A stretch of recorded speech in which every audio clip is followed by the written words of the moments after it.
Extras. Well, not extras, but you know what I mean.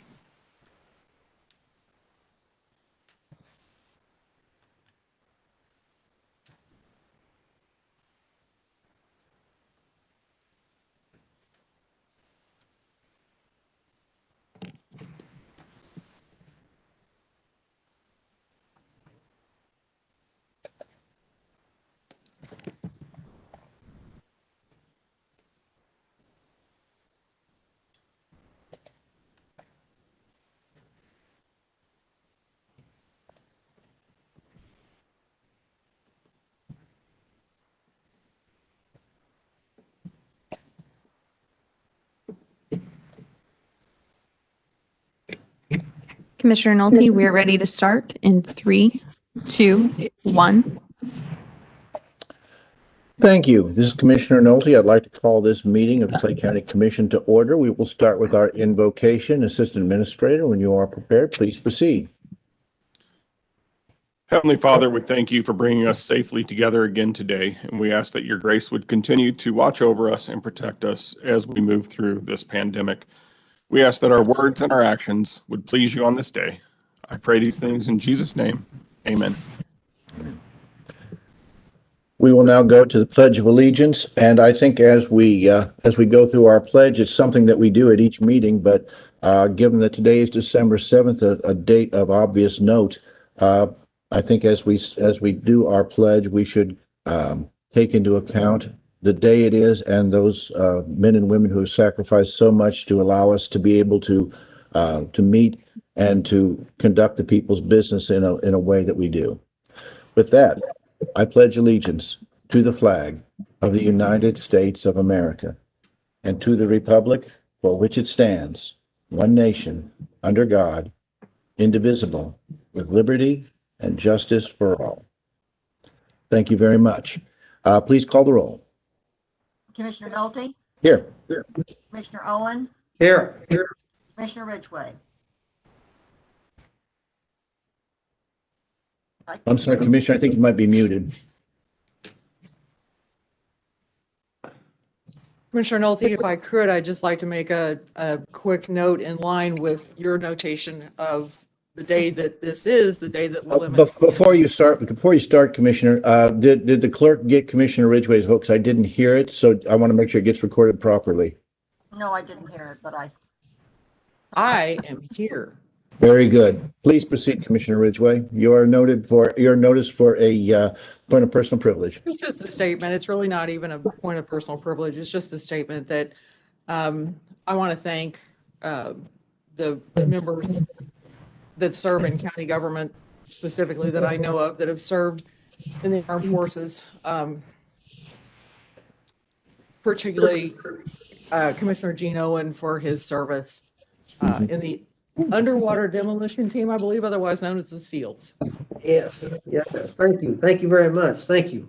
Appreciate your service. Thank you. Thank you very much. With that, we are now at approval of the agenda. Is there a motion related to approval of the agenda today? I make a motion that we approve the agenda for Monday, December 7, 2020 at 10 a.m. as printed. Motion's been made for approval for today's agenda. I do have an amendment. We have two items, 2020-334, transfer of a fund, within a fund, the sheriff, and 2020-368, transfer within a fund, Commissioner Nolte. As far as I can tell, these are identical motions. If I am mistaken, certainly staff could point that out to me. Is that correct, Assistant Administrator? Do they appear pretty much identical to you?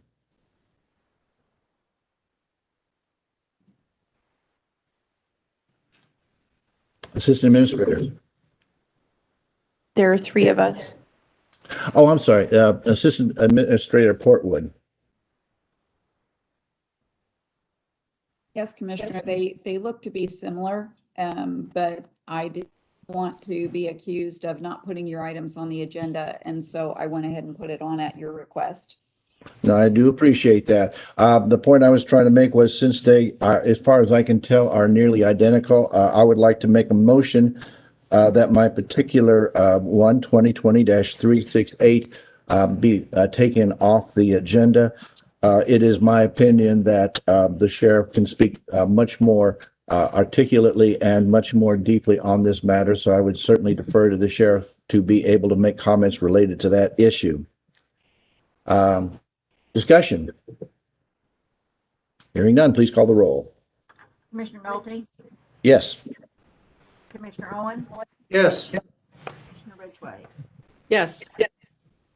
Now that brings us to approval of the agenda as amended. Are there any further additions, deletions, or any other changes to our agenda that we would like to consider? If not, I'm sorry. If not, Commissioner Owen, if you have no comment, I will go to Commissioner Ridgway to close as a term motion. No comment. Please close, Commissioner Ridgway. Close. Thank you. Please call the roll. Commissioner Ridgway, Yes. Commissioner Owen, Yes. Commissioner Nolte. Yes. Commissioner Nolte, may I be recognized? For what reason? I wanted to make sure that you got the agenda for the 10 o'clock meeting. You said you I didn't. do have it. For the 8:30. Thank you very much. I do have the agenda in front of me right now, so I appreciate your concern. That moves us to meeting schedule. Assistant Administrator, when you are prepared, please proceed.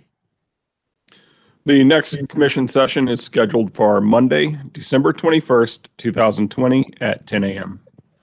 Thank you very much. Honorary resolutions, there are none listed.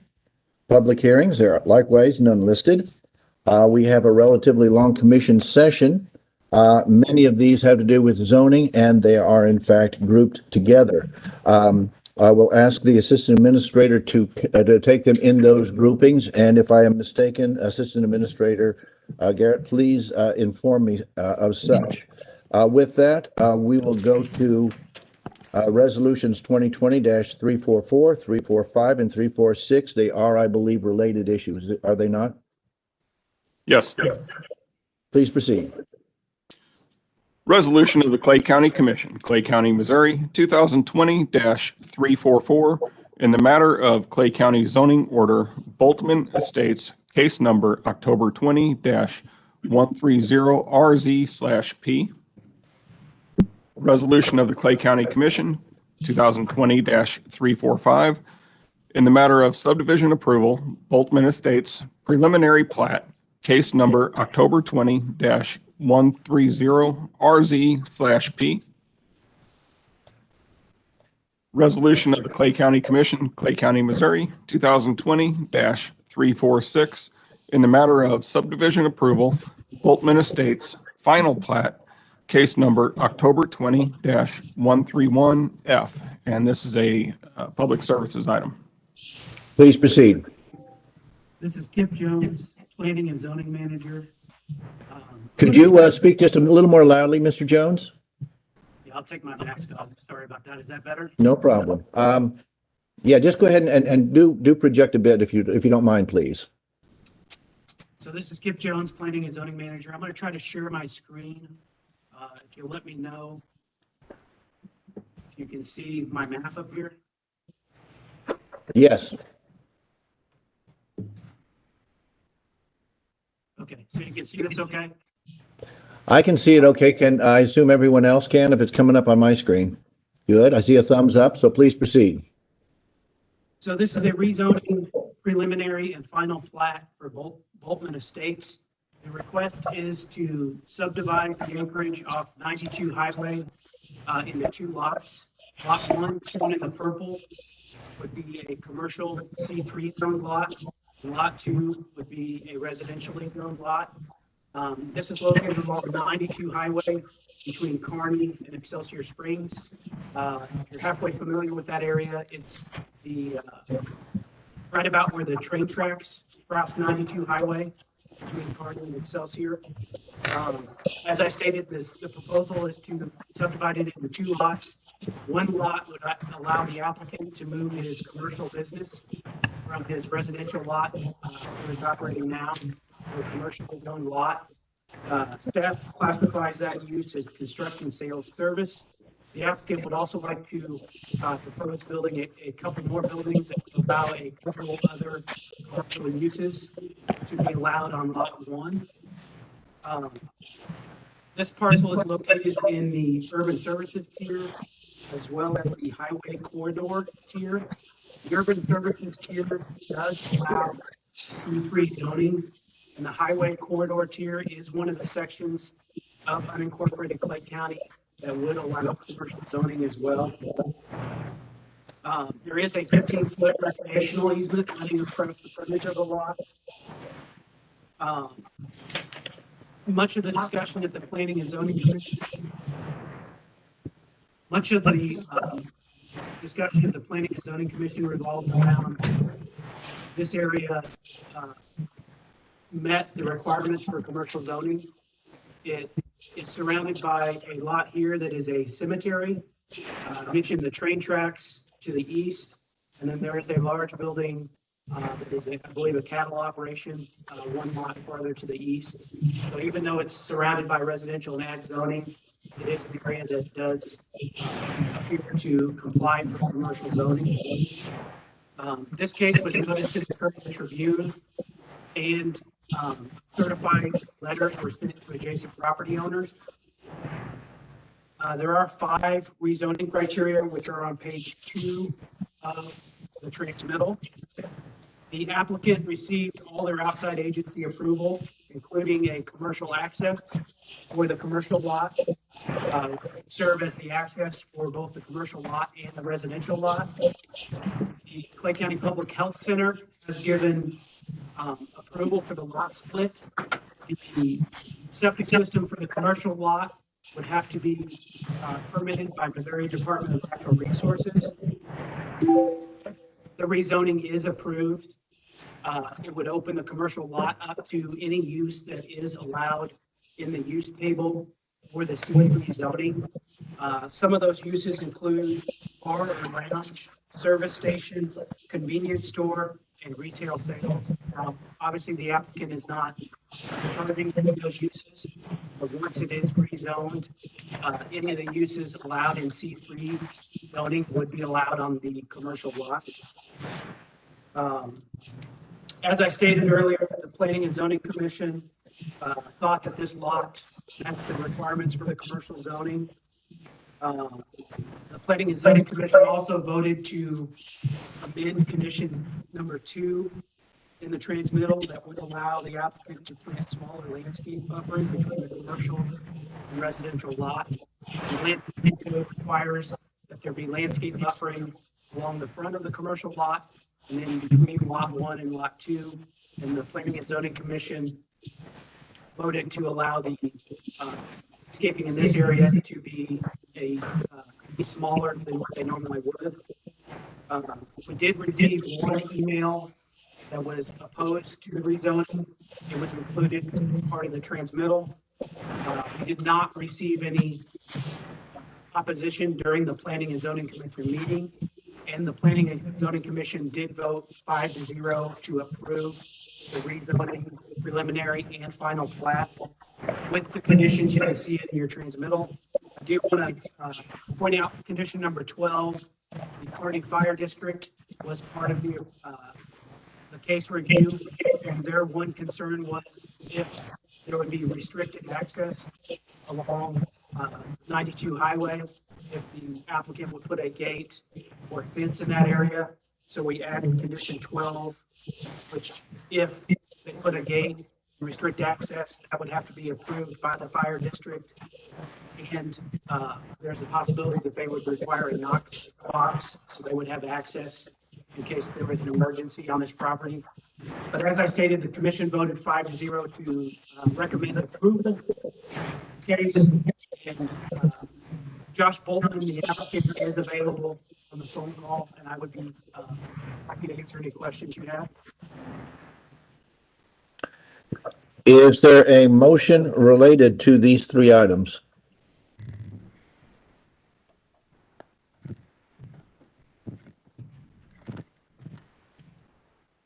I've got several questions. Please proceed. Well, I was going to say, I am fine with you proceeding with your question prior to a motion on the floor, but that has not always been the case. So I am okay with you asking a question prior to a motion. So unless there's an objection, please proceed. Skip, where's the cemetery located?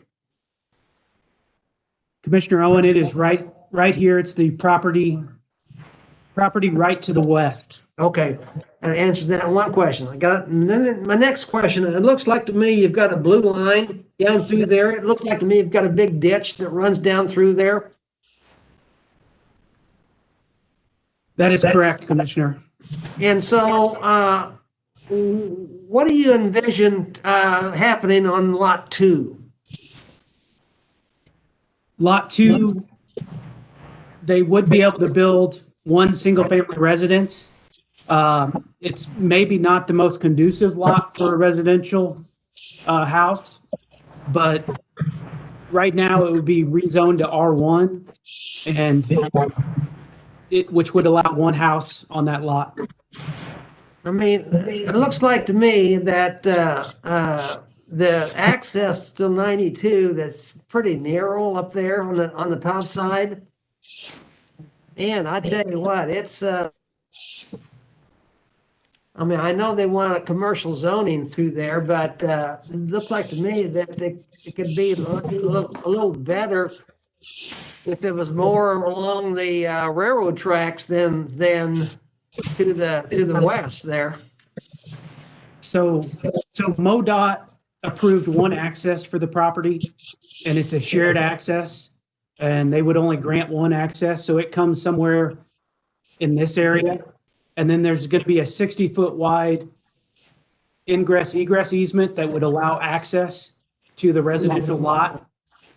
So driveway comes in here, and then there's an easement to that back lot that gives them access. Now, does the recipient own the whole lot 1 and 2? Yes, sir.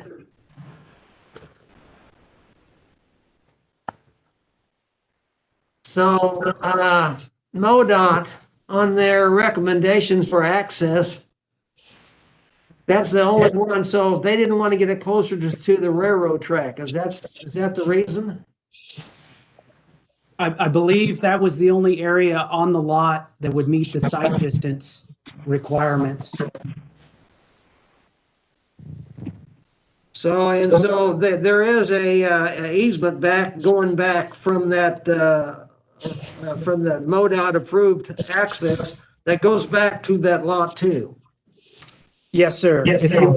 If you look on your plat, it's kind of hard to see because the plat's kind of small, but it's noted on the plat as a 60-foot ingress egress easement. Well, it seems like to me that's really a tough place to develop, but I'll make a recommendation that we approve this 2020 345, 340, 344, 345, and 346. Thank you. Motion has been made for the adoption of 2020 344, 345, and 346 by Commissioner Owen. Discussion. Yeah, I was looking at that blue line across there, and yeah, it did seem rather awkward that it crossed through that piece of property there. I don't know what would happen if at some point either of those lots changed hands. I suppose we would, that would be something certainly the buyer of whichever that would be would certainly be interested in ironing out. Commissioner Nolte? Yes. Commissioner Nolte, I want to say that blue line, streamline, you can't build within 75 feet of either side of that line. Exactly. That's what I'm getting at is you can't. So I assume that the road goes straight down through that little sort of rectangle, the light green rectangle there where Kip just had the pointer. Yeah, up there, and then crosses through and then comes out, if I'm reading this correctly, down here. So it's really just on one side of the streamline. So something I was wondering about right now, what would be going in there would be a business that is essentially a construction related type of business. So I don't know if it'd be open to the public or not, but it certainly would not be the object of a lot of traffic. Is that a fair estimation of it? Yes, Commissioner, there's three proposed uses at this point. The applicant owns a foundation repair business. That would be one of the uses. And then he is proposing to build a couple other buildings, one for a lawn and landscaping business and one for a mobile repair service where a mechanic performs all the work off-site. He goes to broken down vehicles and performs the work off-site. So we would be talking about, the employees for all three businesses showing up in the morning, taking the equipment, leaving the site. All the work occurs off-site and then coming back at the end of the day. So really, we're talking about a rather low traffic impact, is kind of where I'm going with that. Is that correct? Yes, sir. Yes. Did I read correctly, though, that there was some contemplation of a possible convenience store and possibly a bar or a tavern or something like that? Was that in our paperwork here? So that was in your paperwork because we wanted to get the point across that once this is zoned to C3 zoning, it would open it up for all those types of uses. So that is not being proposed at this point. But if it is rezoned to C3, we have a use table in the land development code that would tell us what uses are allowed, and a bar and lounge, those other uses are allowed in that C3 zoning district. Yeah, what concerns me on that is I don't have any concern about what is being specifically proposed right now, but if either a convenience store or a lounge were put in there, or possibly both, that would significantly impact the traffic that would be along that stretch of the highway. What would be, just say for the sake, so I guess what I'm asking is, if somebody wanted to go forward with one of those two type of more high traffic businesses, would they be required to come back before the commission, or could they do that without any further input from the commission or the zoning board? So a couple things there, Commissioner, is Mr. Boltman is considering doing a deed restriction that would only allow certain uses on that commercially zoned lot. That's not something I can require, but Mr. Boltman may want to speak on that. And then secondarily, if, let's say 10 years from now, somebody comes in, purchases that lot and wants to propose any kind of new use, they would have to submit for a building permit, but it would not have to come back before the commission once it's rezoned. So they would submit for a building permit, staff would review it and see if that use is allowed in that zoning district.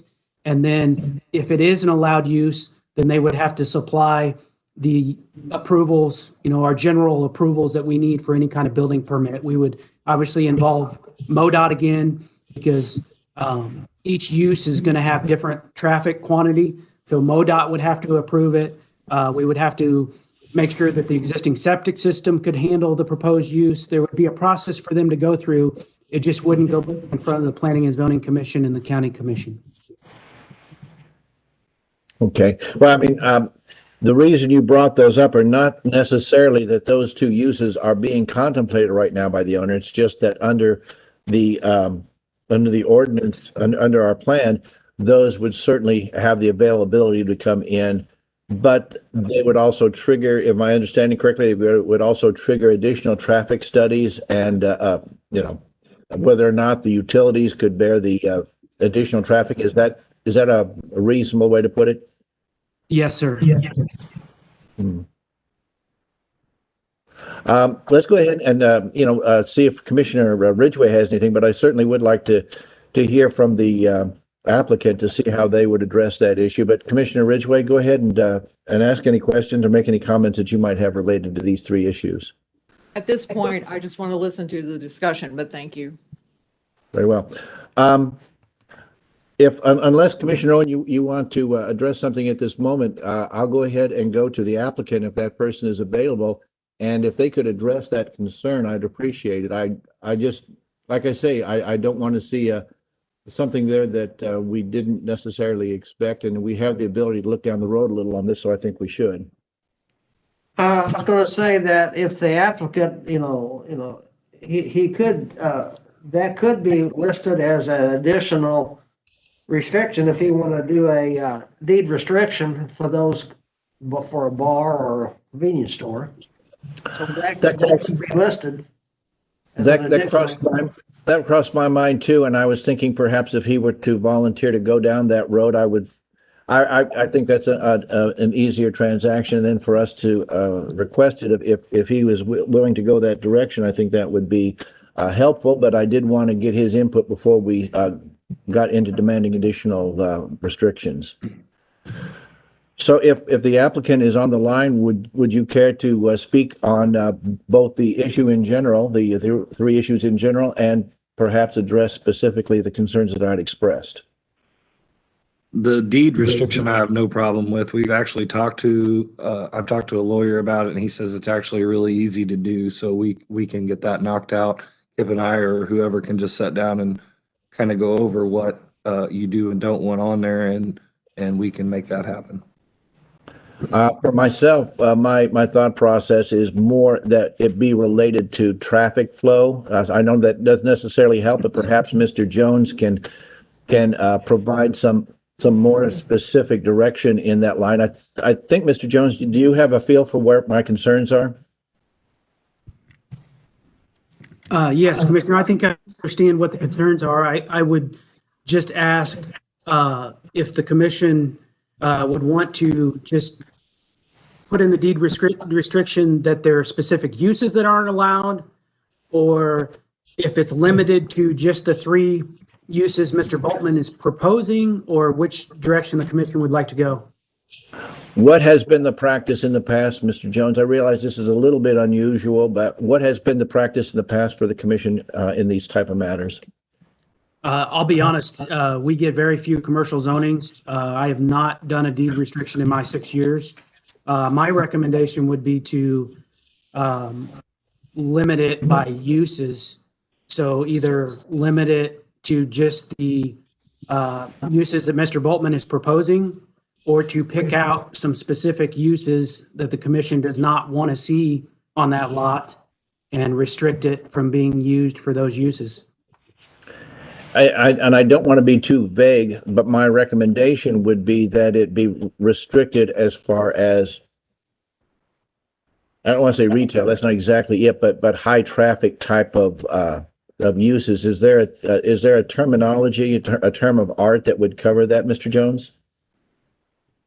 Well, I mean, I would think that we would be talking about uses that are more intensive than the proposed uses, because I think that would cover traffic, customers, sounds, noises, site appearance, things like that as well. Yeah, I'm not too worried about disturbing the people in the cemetery, quite honestly, with noise. Okay. Do we want to put that kind of a restriction in there then? Is that something we would need to do as an amendment to it?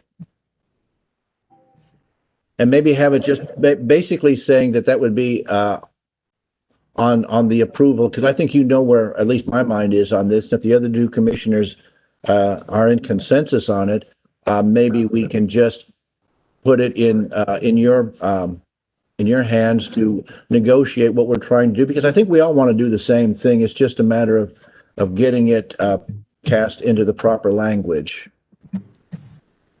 Yeah, I think my recommendation would be to add a condition that states that a deed restriction agreed to by the Planning and Zoning Department is put in place before the plat is recorded. Very well. I would like to For make, like bars and convenience stores, how would you apply that, Skip? yeah. I think I would look, if you can give me discretion to look through the uses that I would think are more intense than what Boltman is proposing, we would pick out the uses that are more intense out of the use table and restrict those from being allowed on that property. You know, I think, Bobby, what I need to do is that withdraw my motion and then make another motion to approve this 344, 345, and 346 with an additional deed restriction that would prohibit what you want to say, but basically what we're talking about is bars and convenience stores. So whatever you can fit in there in that category, that's what my proposal is.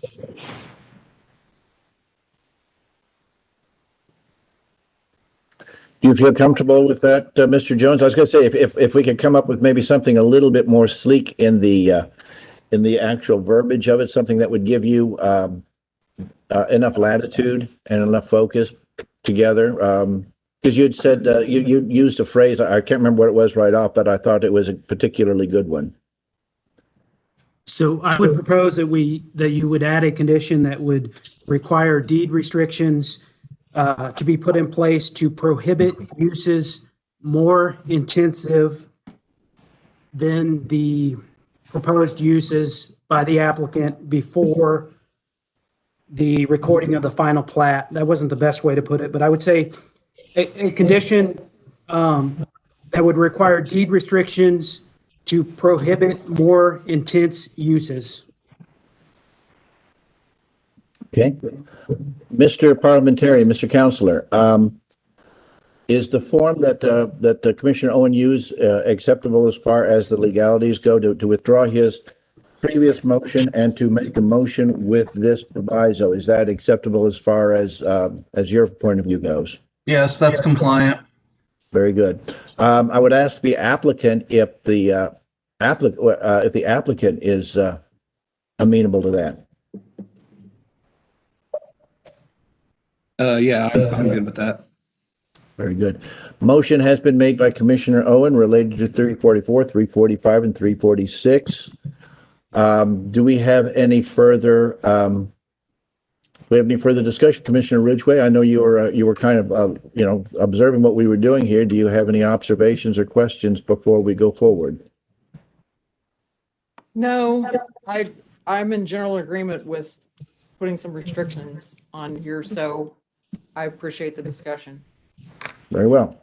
I think this does resolve some of the issues. In my opinion, it's not the intention of the applicant to necessarily go down those roads, but I think this provides additional structure and confidence as we go forward. And I think we're all seem to be in agreement on this. So, Commissioner Owen, seeing no other discussion, does the applicant have anything to add before I go to Commissioner Owen to close? No, not at this time. Very good. Commissioner Owen, seeing no further comment, if you would like to close, we will go to a vote. Close. Okay, that means we go to a vote for approval of 2020-344, 345, 346 with the additional requirement of a deed restriction for more intensive uses before final platting is approved. If that's a fair restatement of the motion, we will go ahead and go for a vote. County Clerk, will you please call the roll? Commissioner Owen, Yes. Commissioner Ridgway, Yes. Commissioner Nolte. Yes. Thank you very much to the applicant. We appreciate you taking the time to be here. That brings us to our next grouping. That would be 2020-347, 2020-348, and 2020-349. Should be. Assistant Administrator, if those are grouped properly, please proceed. Resolution of the Clay County Commission, Clay County, Missouri, 2020-347, in the matter of Clay County zoning order, Black Farms, a replat of Lot 1, Noland Edition, 2003, case number November 20-132 RZ/F. Resolution of the Clay County Commission, Clay County, Missouri, 2020-348, in the matter of subdivision approval, Black Farms, a replat of Lot 1, Noland Edition, 2003, case number November 20-132 RZ/F. A resolution of the Clay County Commission, Clay County, Missouri, 2020-349, in the matter of vacation of utility easement, Lot 1 of Noland Edition, 2003, case number November 20-133V. This is a public services item. Please proceed. Chip Jones, Planning and Zoning Manager. So this is a rezoning final plat and a vacation request. I have the property pulled up here so you can see it. Everything in yellow or inside the yellow is associated with this case. The applicant is proposing to combine 2 lots into one larger parcel. They currently have a 10-acre parcel that's in the green area that I'm clicking on right here. And they are proposing to add 33 acres to the lot and making one 40-plus acre lot. So we're not talking any additional lots, any additional houses or anything like that. This property is located in the urban services tier, which allows a 10-plus acre lot. We're well over that. This case was noticed in the Courier Tribune, and adjacent property owners were sent certified letters. There are 5 rezoning criteria, as with any rezoning case, that start on page 1 of your transmittal. The applicant received all their outside agency approvals. There is a 50-foot gas easement which runs across this property. That will be noted on the plat with some restrictions of what can and can't be done in that 50-foot area. This one also has a blue line stream where it'll have the 75-foot setback from the center line of that stream on either side. There is an existing house on the property up here. The pond down to the south has been inspected and was approved, and the Planning and Zoning Commission voted 5-0 to recommend approval with the condition you can see in Exhibit A. We did not receive any opposition to this case, either leading up to or during the Planning and Zoning Commission meeting. And I would be happy to answer any questions the commissioners may have. Are there any questions or are there any motions related to 2020-347, 48, and 49? I have a question. Please proceed. What's the reason they want to vacate that 50-foot easement? So the request, and I apologize, I did not go over that. The request for the vacation is to vacate these easements here in black. That's the old property line there. As part of the platting, we will put new easements along the outside. So these easements are not needed any longer. The 50-foot gas line easement is going to stay. That has a gas line running through it, so that easement will stay. The only easement going away is in this area right here. And so that won't affect anything in the future in the land on either side? No, sir, because we still have the easements around the outside of the property. So if a utility company needs to go in there, they can use the other easements. Okay. Okay, with that, I'll make a motion, we approve 2020, 347, 348, and 349. Motion is made for the approval of 2020-347, 348, 349. Discussion. Commissioner Ridgway, do you have anything? Not right now. Very well. Go ahead. I'm sorry. I like it that they're actually making a lot larger and combining those lots. It makes sense. It is a little unusual too. Most of the time we are subdividing. So you're right. This is, I certainly like this, and it makes sense to make alterations to the to those to vacate those easements. Is the applicant on the line?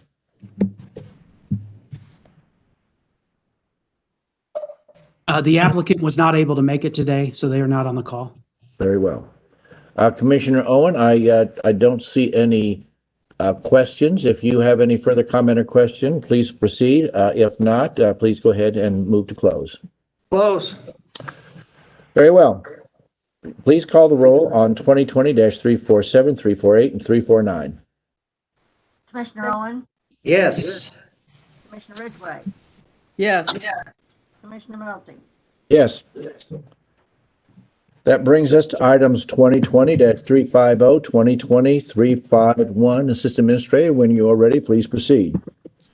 Resolution of the Clay County Commission, Clay County, Missouri, 2020-350, in the matter of Clay County zoning order, replat of Lot 6 Apex Acres, case number November 20-136 RZ/F.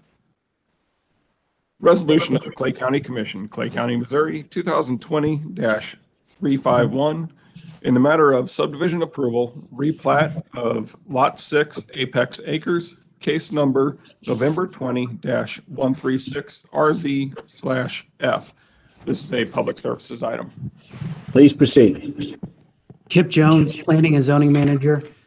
So this is a rezoning and final plat for this property that I'm highlighting in green.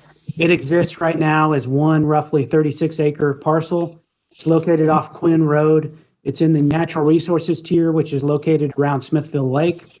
The natural resources tier allows a 5+ acre lot, as long as we do an agricultural land preservation on each lot. The proposal by the applicant is to divide this lot into 3 lots. There's an existing house you can see here.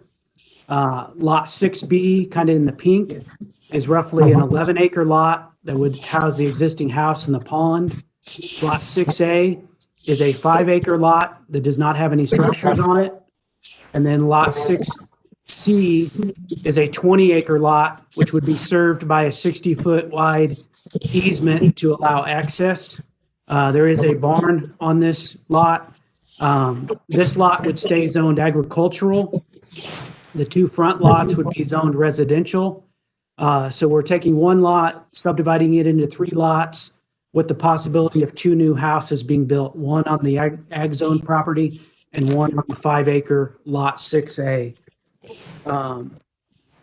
This has a recreational easement located along Quinn Road that we'll note on the plat. Case was also noticed in the Courier Tribune, and adjacent property owners were sent certified letters. We did receive several phone calls on this case, and there was some public comment during the Planning and Zoning Commission. Most of that comment revolved around civil matters between the neighbors, which talked about driveways and fencing and things like that. And really the biggest discussion item was the covenants that were put in place for Apex Acres when it was initially platted. Now, the County Planning and Zoning Department does not enforce covenants and restrictions for subdivisions. So as far as the county goes, that it's not an issue with replatting this property. This case has the 5 same rezoning criteria as with the previous cases. The applicant received all their outside agency approvals. The ponds on the existing properties were inspected and approved by NRCS. We did add the letter of opposition to the staff, to the transmittal under attachments D and E. And the final vote of the Planning and Zoning Commission was 4-0-1 to recommend approval of the rezoning and final plat with the conditions that you can see in Exhibit A. The applicant is available on the video conference today, and I would be happy to answer any questions the commissioners may have. Are there any questions of Mr. Jones, or are we prepared to have a motion for 350 and 351? I have a question. And so do please I. proceed. Okay. Is this going from like a 1 lot to 3 lot, basically a subdivision? Yes, it's being subdivided from one 36-acre parcel to a 1 5-acre, 1 11-acre, and 1 20-acre. Okay, that answers my question. Okay. The question I have, Commissioner Nolte, if I could be recognized to go forward.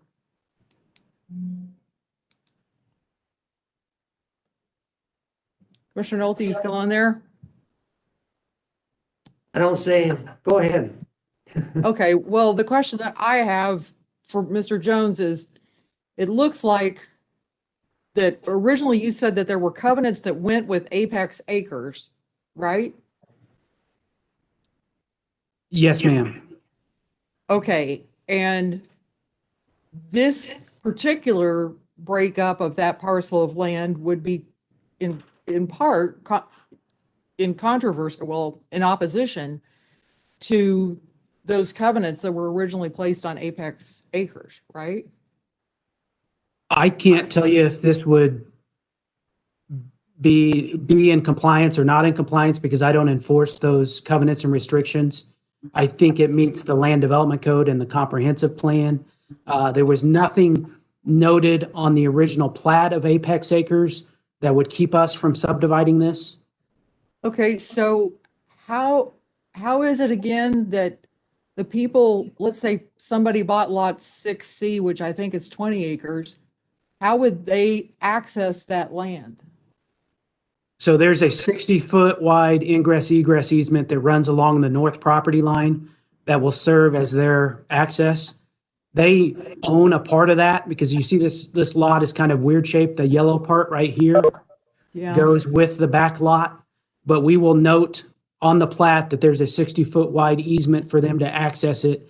And then we will require that the applicant have a recorded agreement that gets recorded with the plat that would grant them access and tell us who maintains that access as well. well, as you know from my discussion on several previous cases, I'm always concerned about the landowners that have already invested that are immediately adjacent to this land or to any parcel of land that's going to be divided when it was once a larger parcel of land, to make sure that it's basically the same type of development.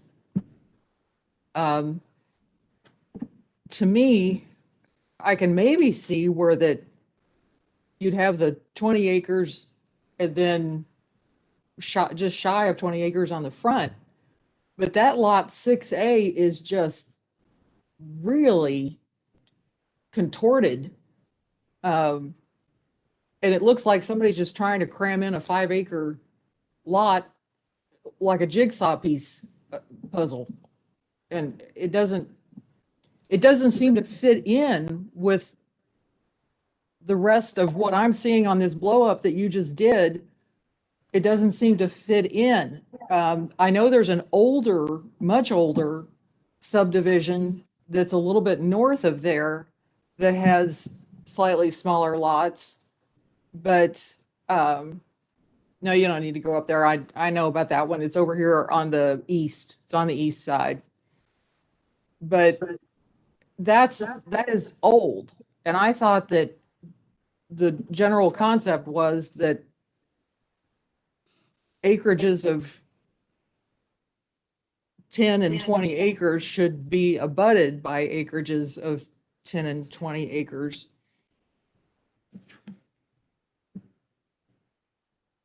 I guess that's more of a comment than anything, but that the way that it's divided 3 ways is of concern to me because it does not fit in with the surrounding property over there that you're highlighting with the blue. So if I may, just a couple things. So this lot is at the lower end of what the comprehensive plan will allow in that area. The natural resources tier allows the 5+ acre lot. I would agree that it is smaller than the properties that it abuts, but I would argue that it's similar. You know, this is a subdivision that we did, Trail Creek Estates, within the past year or so, right across the street, where we did roughly 5 acre lots. One was 8, this one's 8, this one's 5, this one's 5 there. So there are some in the area that are in the 5 acre range, and then there are some that are larger. So I think you have both in that area.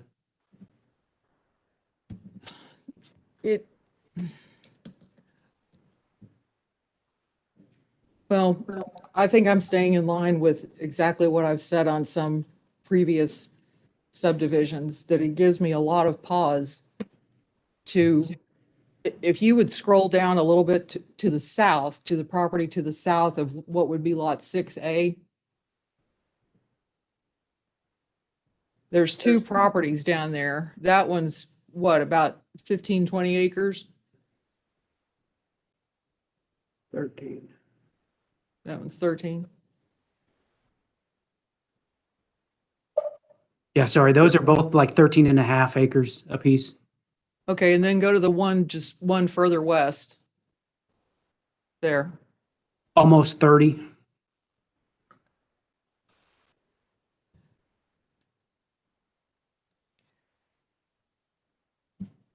You know, I understand somebody wanting to develop their land, but you know, I can at least look at these other lots over here and say that they're somewhat similar in how compact they are. That lot 6A is going to give the appearance of a much smaller lot compared to what the other homeowners have invested in around there, and it gives me tremendous pause. That's all I have to say right now. By the way, this is Commissioner Nolte. I have been able to reconnect. Can you hear me? I Yep. hear you. Very good. Sorry about that. My internet just decided it wasn't going to cooperate with me. We'll try to get back on, but I think we can continue by this mode if that's okay. I have a question for Skip. Please proceed. When we talk about the covenants and restrictions for Apex Acres, how many lots involved in Apex Acres, covenants and restrictions? Let me pull up the plat here and I'll show you. This is the original plat from Apex Acres, and it looks like there's nine lots, part of Apex Acres. You know, I think that's a real problem. When you're dealing with covenants, restrictions, and people that owns those lots, what happens is that people get upset when it doesn't follow the covenants and restrictions, and people sue one another. And I don't think this is a good thing to change. You know, if they want to get a signed affidavit from every one of those people in the Apex Acres, that's a different story. But looks like to me there's some problems in the future if we approve this.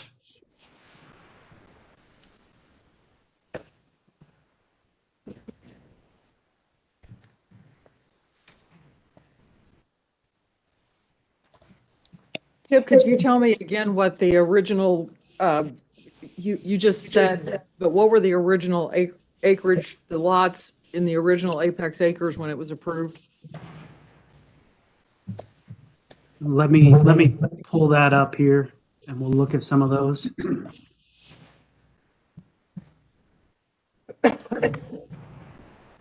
Man, that's nothing but a hornet's nest. You get covenants restriction battles. So there's a couple, they're 20 to 30 acres, with the largest one being 36 acres, which is the parcel we're discussing. So lot 6 is the one we're discussing. This one's 23, 27, 27, and then 20 is on up. Well, I guess what my question would be is how does this proposed development split apply to the covenants and restrictions? I would have to research that, Commissioner, since my department doesn't enforce those covenants and restrictions. I'm not up on those restrictions. And I do want to also add that the applicant is available if the commission has questions for the applicant as well. I tend to agree with what Commissioner Owen had said, that it looks like to me that if we approve this, we're going back on the expectations of people who bought into something that a prior commission approved all the way back in either 1994, 95, 96, somewhere around in there. And that gives me grave concern. In addition to my general concern about projects like this that I've expressed numerous times through the years on other projects similar to this.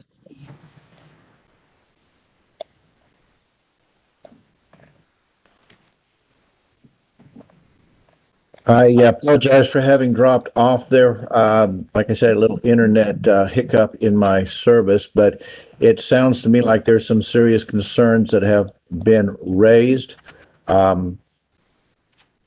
It is, if I understand correctly, the applicant is on the line. Have they had a chance to speak up to this point while I was offline? No. Okay, perhaps this would be a good time to hear from them, because I do share the concern that the expectations of citizens when this was originally put into place is something that we have to certainly be very aware of. So if the applicant is there and could give us some insights into their point of view, I think that this might be a good time to do that. Thank you, Commissioner. This is Nanette Foster Riley, and my husband and I own the 36 acres that we're proposing to divide. We purchased in Apex Acres some 22 years ago, so we're one of those original purchasers in this area. There were originally 9 lots, as Mr. Jones noted. Shortly after we purchased there, one landowner split the 27 into 2 13.5-acre plots. So there were changes that were made to Apex Acres and what we purchased into and what our expectations were pretty much right away.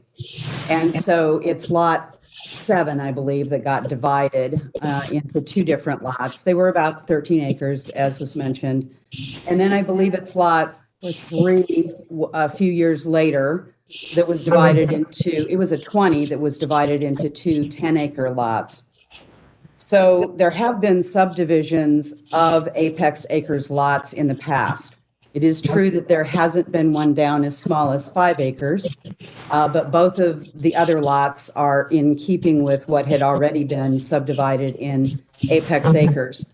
And further, I think as Mr. Jones noted, in the neighborhood, there are acreages of 30 acres and more being divided into 5s and 8s. 5s are what is allowed in this area. I think it changed at one point in time. It might have only been 10s, but 5s are by the planning and zoning regulations allowed at this point in time. We have people who are interested in purchasing land in the country. They want to enjoy what we have in Clay County, but they can't purchase 36 acres or even 20 acres in some cases. So we believe that there have already been some changes to the nature of Apex Acres by the previous subdivisions. And certainly all of the landowners, or most of the landowners, including us, were noticed of the subdivision across the street that took it down to 5. So I think that the nature of the area perhaps is evolving. I think that's really something that Clay County is going to face a lot as you have people who are very, very interested in moving into this area. I'm happy to answer any other questions, but that is our point of view on the subdivision of this lot into 3 lots. Are there any questions of the applicant, Commissioner Owen? No. Commissioner Ridgway, do you have any questions of the applicant? I see what they're trying to accomplish, but it just breaking it up into 3 lots just doesn't seem to be a fit with everything that's on the west side of the road. And again, I'm just being consistent with what I've said on other lots. I'm very hesitant to approve something where I'm putting 13 and 14 and 20 acre lots next to a 5-acre lot. So having said that, that's where I am. Okay. Commissioner Nolte. Yes, Mr. Jones, please proceed. The applicant had one more comment, if it's okay. Please proceed. Thank you, Commissioner. This is Nanette Foster Riley again. I also wanted to mention that there was concern expressed a little bit ago about the covenants and deed restrictions. Those covenants and deed restrictions are things that are mostly related to whether or not there could be commercial use of the property. The county requirement for setback is 50 feet.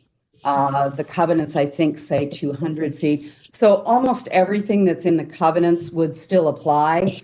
We would certainly, everyone interested in purchasing here has been noticed with those covenants and restrictions. So they would completely apply. I don't think there's anything about the subdivision that would violate the covenants. Someone could do something on one of those pieces of land that violates the covenants, but so could we. If we just leave it a big 36-acre plot, we could do that. But there's nothing about this subdivision that would inherently violate the covenants and restrictions. And I'll just also close by saying I do understand the concern about the 5-acre lot, but we already have those in the neighborhood, and there's a great interest in that in this neighborhood. Thank you. Go ahead. I'm sorry, somebody had something to say. Okay, I thought I heard. I have something to say. I don't know Yes. of any 5 acres in the neighborhood.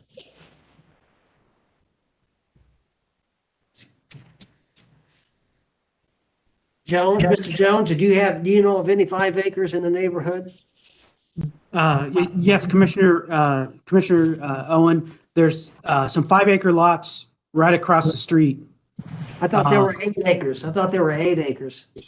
This one right here, let me get there. This one is 5 acres. That one's 8. This one is 5. This one is 5. And that one is 8. So there's 3 that are 5 acres right across the street and 2 that are 8. And then these look bigger here, farther to the south. But there aren't any on the west side of Quinn Road. The covenants restrictions, she said that there's a 200-foot setback. Do you think it would be a problem with a 200-foot setback on 6A? Let me do some measuring here. So if I measure, that is about 200 feet right there. So there would be still room to put a house on the 5-acre lot, in my opinion.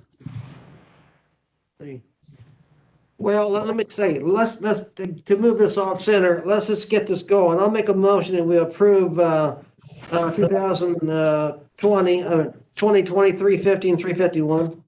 Motion has been made for, excuse me, for the approval of 2020-350 and 350 and 351. Discussion, Commissioner Owen, it's your issue now. No, I'm done. I'm done. Close. Close. Okay. Very well. Please call the roll. Commissioner Owen, Yes. Commissioner Ridgway, No, Commissioner Nolte.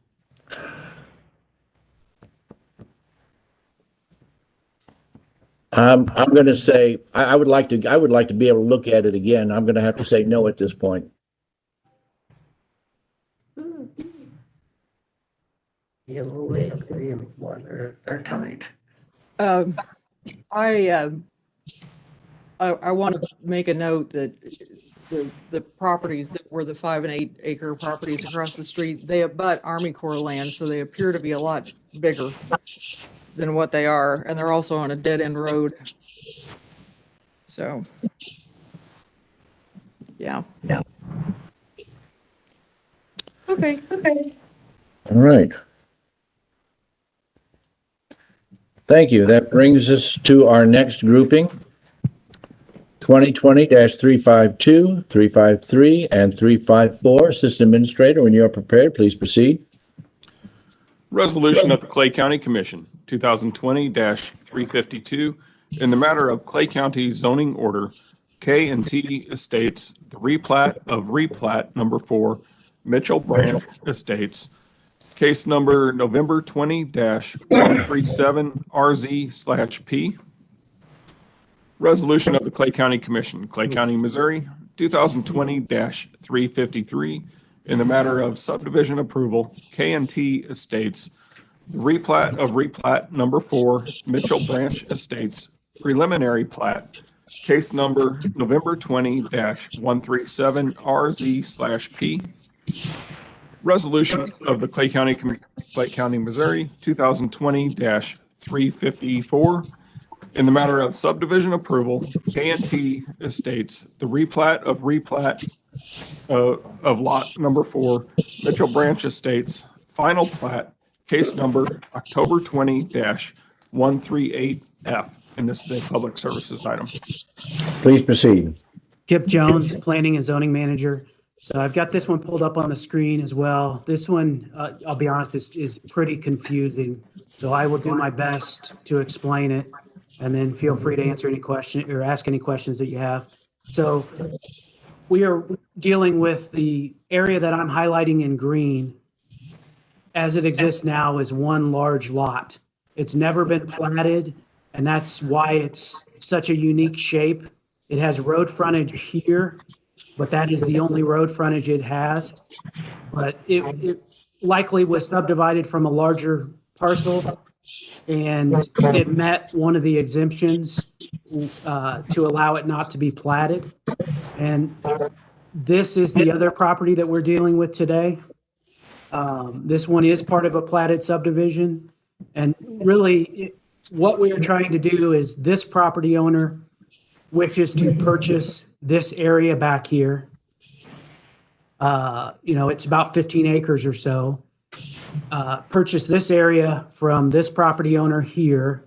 But in order to do that, we are having to create 2 lots for each property. We're creating a 5 to 6 acre lot that's in the kind of peach, and then we're creating a 20 plus acre lot in the back. And we're doing the same thing here. This blue area is a 20 plus acre lot with a 60-foot wide ingress egress easement. And the area in purple is a 5 to 6 acre lot with an existing house. And the reason we're having to do that is we cannot just add this acreage to Mr. Leinenbach's existing parcel because it would not meet the county code. We have a minimum width for each lot, which he would meet, but we have a width to depth ratio that this lot would not meet and this lot over here would not meet. So just for argument's sake, if this was 300 feet wide, the maximum depth would be 4 times that, or 1,200 feet. And if we tried to combine all of that together, it would violate that 1-to-4 ratio. And so with this lot, it would violate that 1-to-4 ratio. So rather than request variances on those, we are proposing to create 2 20-plus acre lots in the back and serve them by an ingress egress easement, which would meet the county code. Their intention is not to build a house back here or over here. There was some concern about that during the Planning and Zoning Commission from the neighbor that lives on this lot, I believe it was. But Mr. Leinenbach is just purchasing this property so nobody builds behind his lot, basically. Now, we have to treat both this lot and this lot as a buildable lot, and that's why we're going through this process. But the intention at this point is not to build a house on each lot. This is located in the natural resources tier as well, which allows the 5-plus acre lot that we just discussed. This case was noticed in the Courier Tribune and has the same 5 rezoning criteria as with any rezoning case. The applicants received all their outside agency approvals. The one item that we did have an issue with is this pond. There's a pond on the front of this lot right here. NRCS inspected the pond, but they would not sign off on approving that pond, basically because it falls into hazard class B. But they also determined that there are no downstream hazards, but they just wouldn't give us an approval for that. Staff originally put a condition that that pond be inspected by an engineer. The Planning and Zoning Commission voted to remove that condition. I believe the Planning and Zoning Commission felt since there were no downstream hazards, that there was not a need to inspect that pond. The Planning and Zoning Commission did vote 5-0 to approve the rezoning preliminary and final plat with the amended conditions. The applicant, Mr. Leinenbach, is available on the video conference, and I would be happy to answer any questions the commissioners may have. Thank you. Thank you very much. Are there any questions or is there a motion related to 2020 352, 353, and 354? Yeah, I'll make, we approve. I have a question on, is there easements on both lot 1 and lot 4 to get back to lot 2 and lot 3? Yes, sir. For a driveway? Yes, sir. Yes, sir.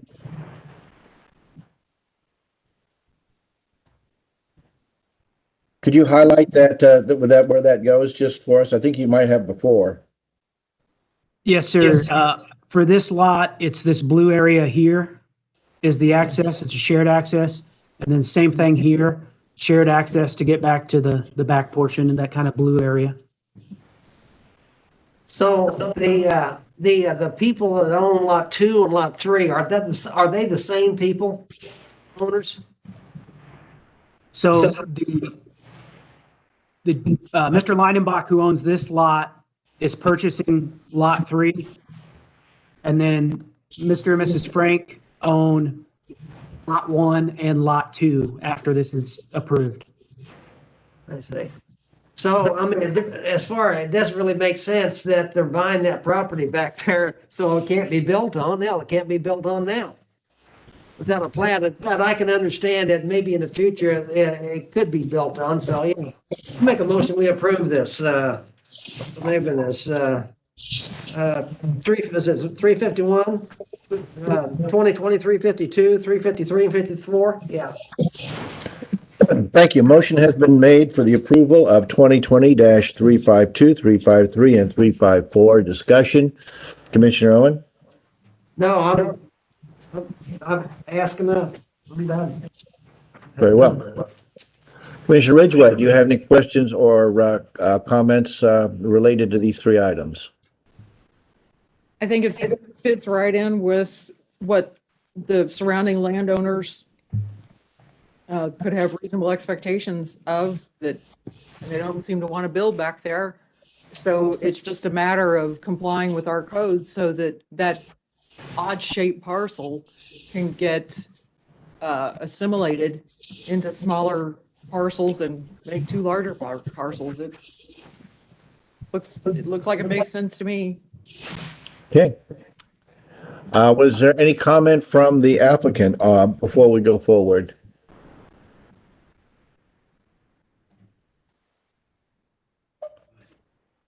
No, sir, no comment. Thank you very much. Very well. In that case, we will go back to Commissioner. If there are no further comments, Commissioner Owen, we'll go back to you for any closing remarks and to close. Close. Thank you. The clerk will please call the roll on 2020-352, 353, and 354. Commissioner Owen, Yes. Mr. Ridgway, Yes. Commissioner Nolte. Yes. That brings us to our, actually our first standalone issue of the morning. And that is 2020-355. Assistant Administrator, when you are prepared, would you please proceed? Resolution of the Clay County Commission, Clay County, Missouri, 2020-355, in the matter of conditional use permit for high-speed wireless commercial communication tower/antenna, case number November 20-142 CUP. This is a public services item. Please proceed. Kip Jones, Planning and Zoning Manager. This is a request for a conditional use permit to build a 100-foot lattice-style tower that would be capable of providing high-speed wireless internet service to an approximately 5-mile radius. This is the subject property in yellow. It's 5 to 6 acre parcel. The tower site would be approximately right here on the map. We have a requirement that it has to meet 100% of the height of the tower from each property line. It well meets that setback distance. This property is located in the rural low-density tier. The intent of that tier is to accommodate low-density rural uses in areas located beyond anticipated city annexation areas. The non-residential uses for this tier are farm service related and recreation. In addition, Chapter 3 of the 2008 Comprehensive Plan has a goal to ensure residents are adequately supplied by municipal services. Staff believes this request will provide municipal services in this area and would benefit the residents in the area of this tower. I will tell the commission, we get calls almost weekly about Wi-Fi, high-speed internet service in unincorporated Clay County because it is pretty spotty. We did receive one letter of objection to this case that has been added to the staff report. And then we also received several letters of support for this tower that were also added to the staff report. This case, by state statute, was also noticed in the newspaper, and adjacent property owners were sent certified letters. There are a couple different sections of the Land Development Code that deal with commercial towers. The first one is section 151-6.1, which details that a conditional use permit is required in the R1 zoning district. The conditional use permit criteria are on page 2 of your transmittal. And then we have a specific section that deals with commercial towers. That is section 151-6.2G, which is also on page 2 of your transmittal. I want to point out a couple of the requirements is FAA approval, which the applicant has received, and they are not requiring this tower to have a light on it. And our code only allows a tower to be lit if it's required by the FAA. So this tower will not have a light on it. We will require that the tower be inspected every 2 years by a structural engineer, and that report sent to the Planning and Zoning Department. There will be a fencing and a lock gate requirement for the tower, and there will be a landscaping requirement around the perimeter of the tower. The applicant received all their outside agency approvals. As I stated, we received several phone calls, the one objection and the several in support of this case. And the Planning and Zoning Commission voted 5-0 to approve the conditional use permit with the conditions you can see in Exhibit A. The applicant is available on the video conference as well, and I would be happy to answer any questions the commissioners may have. Is there a motion related to 2020-355? Commissioner Owen, I make a motion, we approve 2023-55. I am in support of high-speed wireless communications in an unincorporated area of the county. It is needed out there. Very good. Motion has been made for the approval of 2020-355. Further discussion. Yeah, I've got to say I agree with you. High-speed internet for our unincorporated areas is a really big issue. Commissioner Ridgway, did you have anything before we go to the applicant? I just want to thank Mr. Jones for anticipating my question. He knew I was going to ask how tall and is there a light on it? And it's a shorter tower and doesn't have to have a light. So I think this is a great idea. I'm really glad I can finally vote for a tower in rural Clay County. Yay. Does the applicant have any comments or statements they'd like to make? I do not. Thank you. Thank you. There's no further discussion.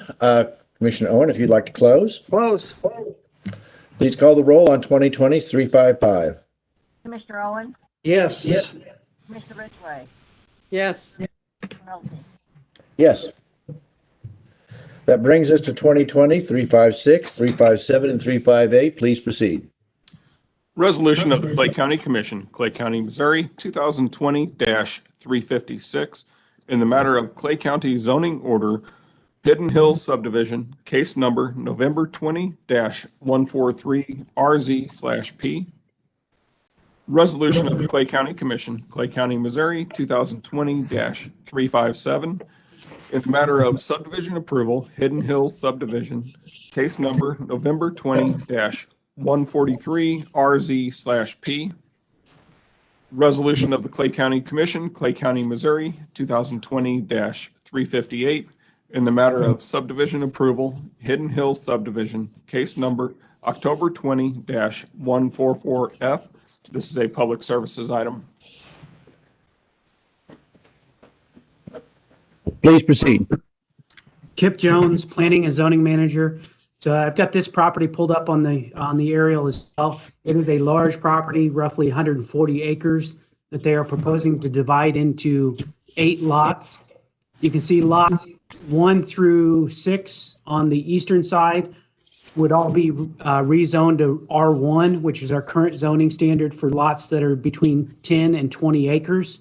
Lots 7 and 8 are 20-plus acre lots, so they would be able to remain zoned agricultural.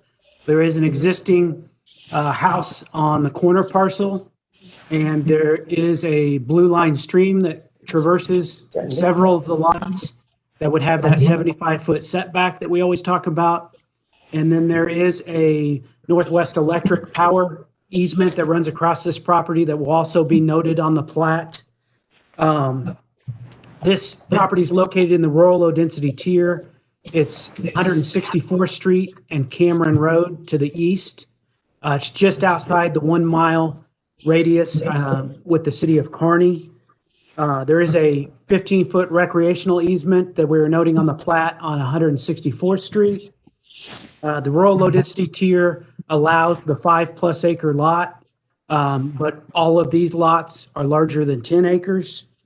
So staff believes it meets the requirement of the comp plan and the land development code. This case was also noticed in the Courier Tribune, and adjacent property owners were sent certified letters. It has the same 5 rezoning criteria with any rezoning case.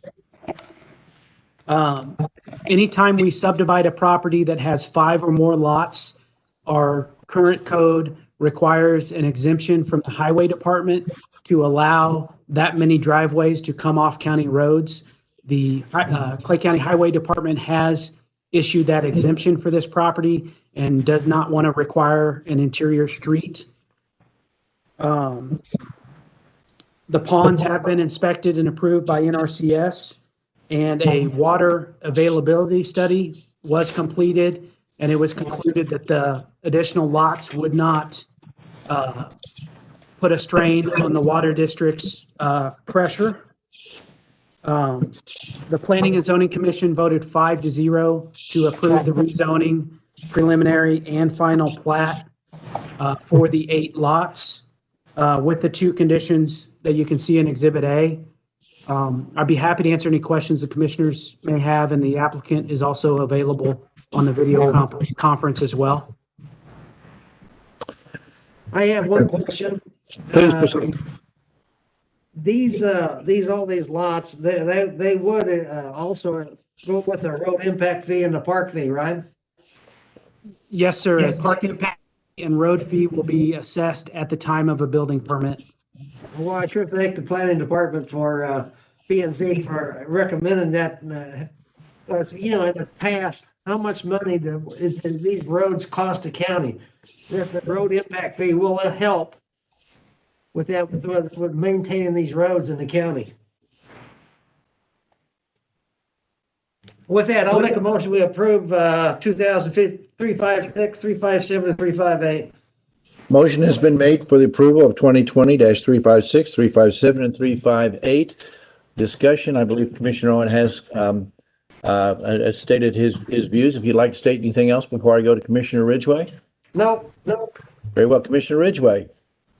It looks like it meets the criteria that I'm always looking for, because it looks very much like the lots that are surrounding it, particularly to the southwest, are much smaller lots. And so these larger lots would fit in, it seems to me. Think of all the money we've lost over the years. I'm sorry, did you complete what you had to say, Commissioner Ridgway? You were a little bit, you kind of faded out a little there. No, I think that's all I wanted to say is that Okay. this fits my general concerns that you've heard me express through the years on numerous cases, and and I've expressed today. So it looks like that it fits in with the neighborhood, and in fact, it will actually be larger lots than many of the adjoining lots. Thank you. And your volume did kind of come back up there a little bit, it faded a bit, but now you seem to be fine. Is the applicant on the line, and would they care to comment? Yes, my name is Kyle Meyer and I'm on the line. Please proceed.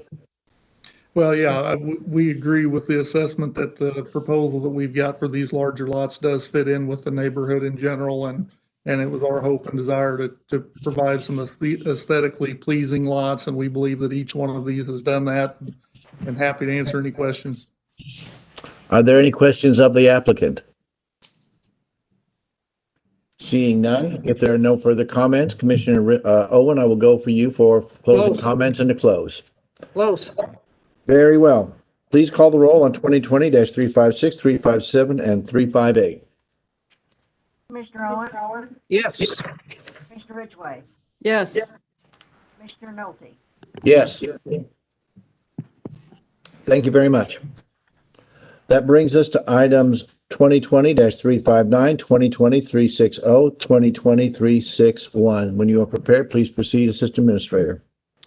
Resolution of the Clay County Commission, Clay County, Missouri, 2020-359, in the matter of Clay County zoning order, Scarlet Farms, a replat of lots 2A, 3A, and Lot 4 of Cole Farms, case number November 20-145RZ/F. Resolution of the Clay County Commission, Clay County, Missouri, 2020-360, in the matter of subdivision approval, Scarlet Farms, a replat of lots 2A, 3A, and 4 of Cole Farms, case number November 20-145RZ/F.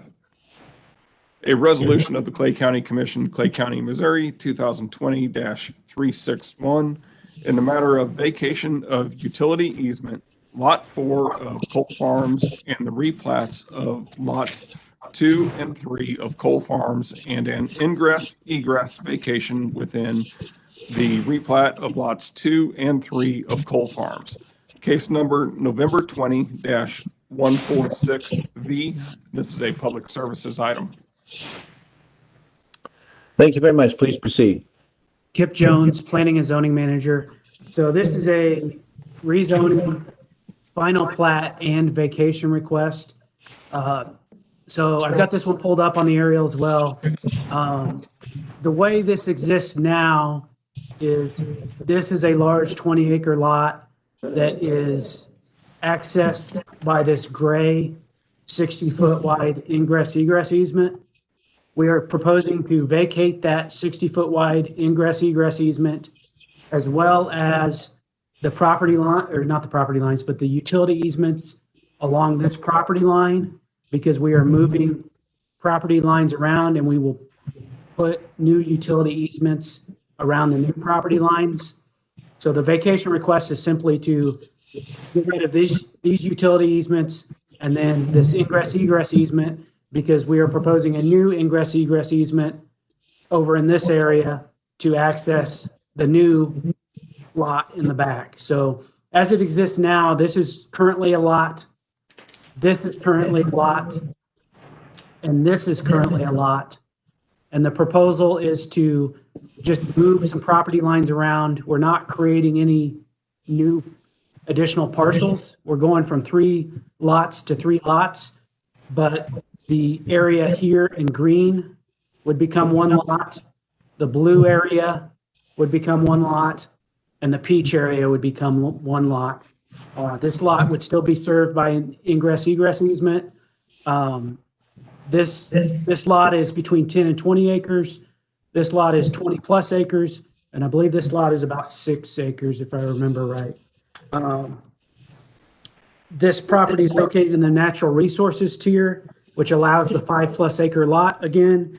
And as I stated, no additional lots are being created. And we believe this meets because each lot is 5+ acres and there's an agricultural land preservation on each lot.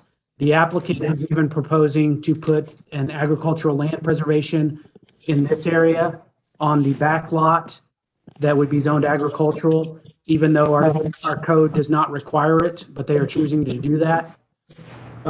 It has the same 5 rezoning criteria with any rezoning case. The applicant has received all their outside agency approval. The one item that we did have to work through was originally the 60-foot wide ingress egress easement was going to be right in this area. The highway department is requesting that it be moved to the west to meet the site distance requirements. So we added condition number 2 and 5A to make that work for the highway department's requirements.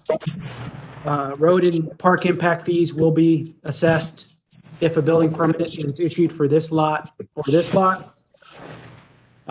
We're proposing a 15-foot recreational easement along the frontage. The trails plan does not call for a recreational easement in this area, but you can see this is Smithville Lake Court property located to the west. And when this property was originally platted, the park staff requested that a recreational easement be put along the frontage. And so we are proposing just to keep that the way it was proposed when this was originally platted.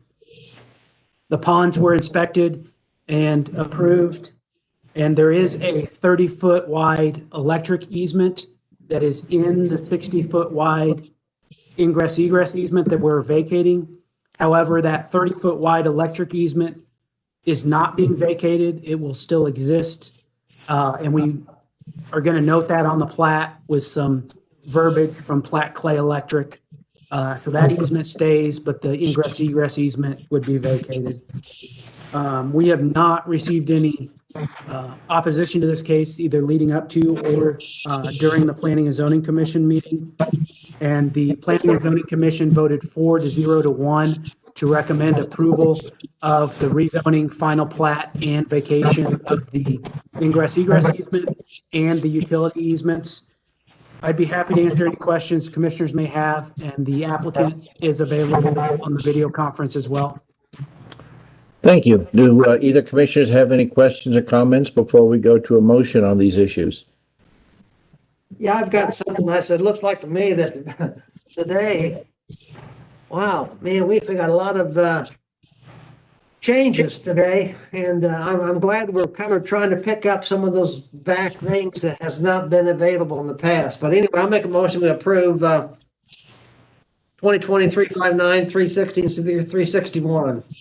Motion, excuse me, motion has been made for the approval of 2020-359, 360, and 361. Discussion. Yeah, I agree with Commissioner Owen that we are taking care of a good number of zoning issues that we have on our plate today, and it's good to be able to move through them. Commissioner Ridgway, did you have any questions or comments? Nope, looks like a reasonable plan. I tend to agree. Commissioner Owen, if you'd like to close. Close. Oh, I'm sorry. I was going to ask for the applicant if they wanted to say anything. Let me just backtrack and just for courtesy's sake, if the applicant is on there, would they like to comment before we do call the vote? I do not have any comments. Thank you. Thank you. Sorry about that, Commissioner Owen. I should have got that in before I asked you to close. Very well. So if the clerk would please call the roll on 2020-359, 360, and 361. Commissioner Owen, Yes. Commissioner Ridgway, Yes. Nolte. Yes. Thank you very much. That brings us to 3 more items that are grouped together: 2020-362, 2020-363, 2020-364. Mr. Administrator, when you are prepared, please proceed. Resolution of the Clay County Commission, Clay County, Missouri, 2020-362, in the matter of Clay County zoning order, Chapman Acres, case number November 20-147RZ/P. Resolution of the Clay County Commission, Clay County, Missouri, 2020-363, in the matter of subdivision approval, Chapman Acres, case number November 20-147RZ/P. Resolution of the Clay County Commission, Clay County, Missouri, 2020-364, in the matter of subdivision approval, Chapman Acres, case number October 20-148F. This is a public services item. Please proceed. Kip Jones, Planning and Zoning Manager. So this is a rezoning preliminary and final plat for Chapman Acres. I've got the property pulled up. The property in question is, let me identify for it. So this is the overall property. 40, I think it's 47 or 48 acres total. It might be 50. Let me look here. Yeah, about 48 acres total for this parcel. It has an old farmhouse inside this yellow area. So the area that we are platting is this roughly 5-acre parcel. And the reason for doing that is the owner of the larger property wants to be able to keep the existing old farmhouse. And then their intention is to build a new single-family home on the rest of the acreage. Our current standard is we allow one house per parcel, therefore needing to subdivide this so they can build a new house on the larger acreage. This is located in the rural low density tier, which allows the 5+ acre lots. Staff believes this meets the comp plan and the land development code, as there are two areas where this could meet. It could just be considered a 5+ acre lot with an agricultural land preservation, or there is an exemption in the comprehensive plan that allows the older farm homes, if they are on 5+ acres, just to be on a 5-acre lot. And it would fall under a farmstead dwelling. So we believe it meets both of those exceptions. The larger acreage is not being platted because it's larger than 40 acres and has much more than 100 feet of road frontage. So it meets an exemption to platting. So we are just platting the smaller parcel. This case was noticed in the Courier Tribune, and certified letters were sent to adjacent property owners. We've received very little, if any, feedback or opposition to this case. It has the same 5 rezoning criteria. The applicant has received all their outside agency approvals.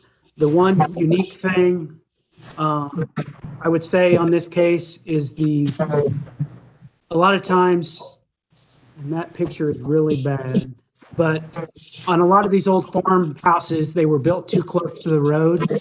So when Mr. and Mrs. Chapman platted, got the surveyor out there, the house did not meet our front setback requirement. It was roughly, I think, 42 or 45 feet from the front property line. The requirement for the R5 zoning is 50 feet. However, there is an exemption in the code where if we're dedicating right-of-way, which we are dedicating right-of-way to the county, that house does not have to meet the full setback requirement. It only has to meet 50% of the setback requirement, which it does more than enough to meet that 50% of the setback requirement.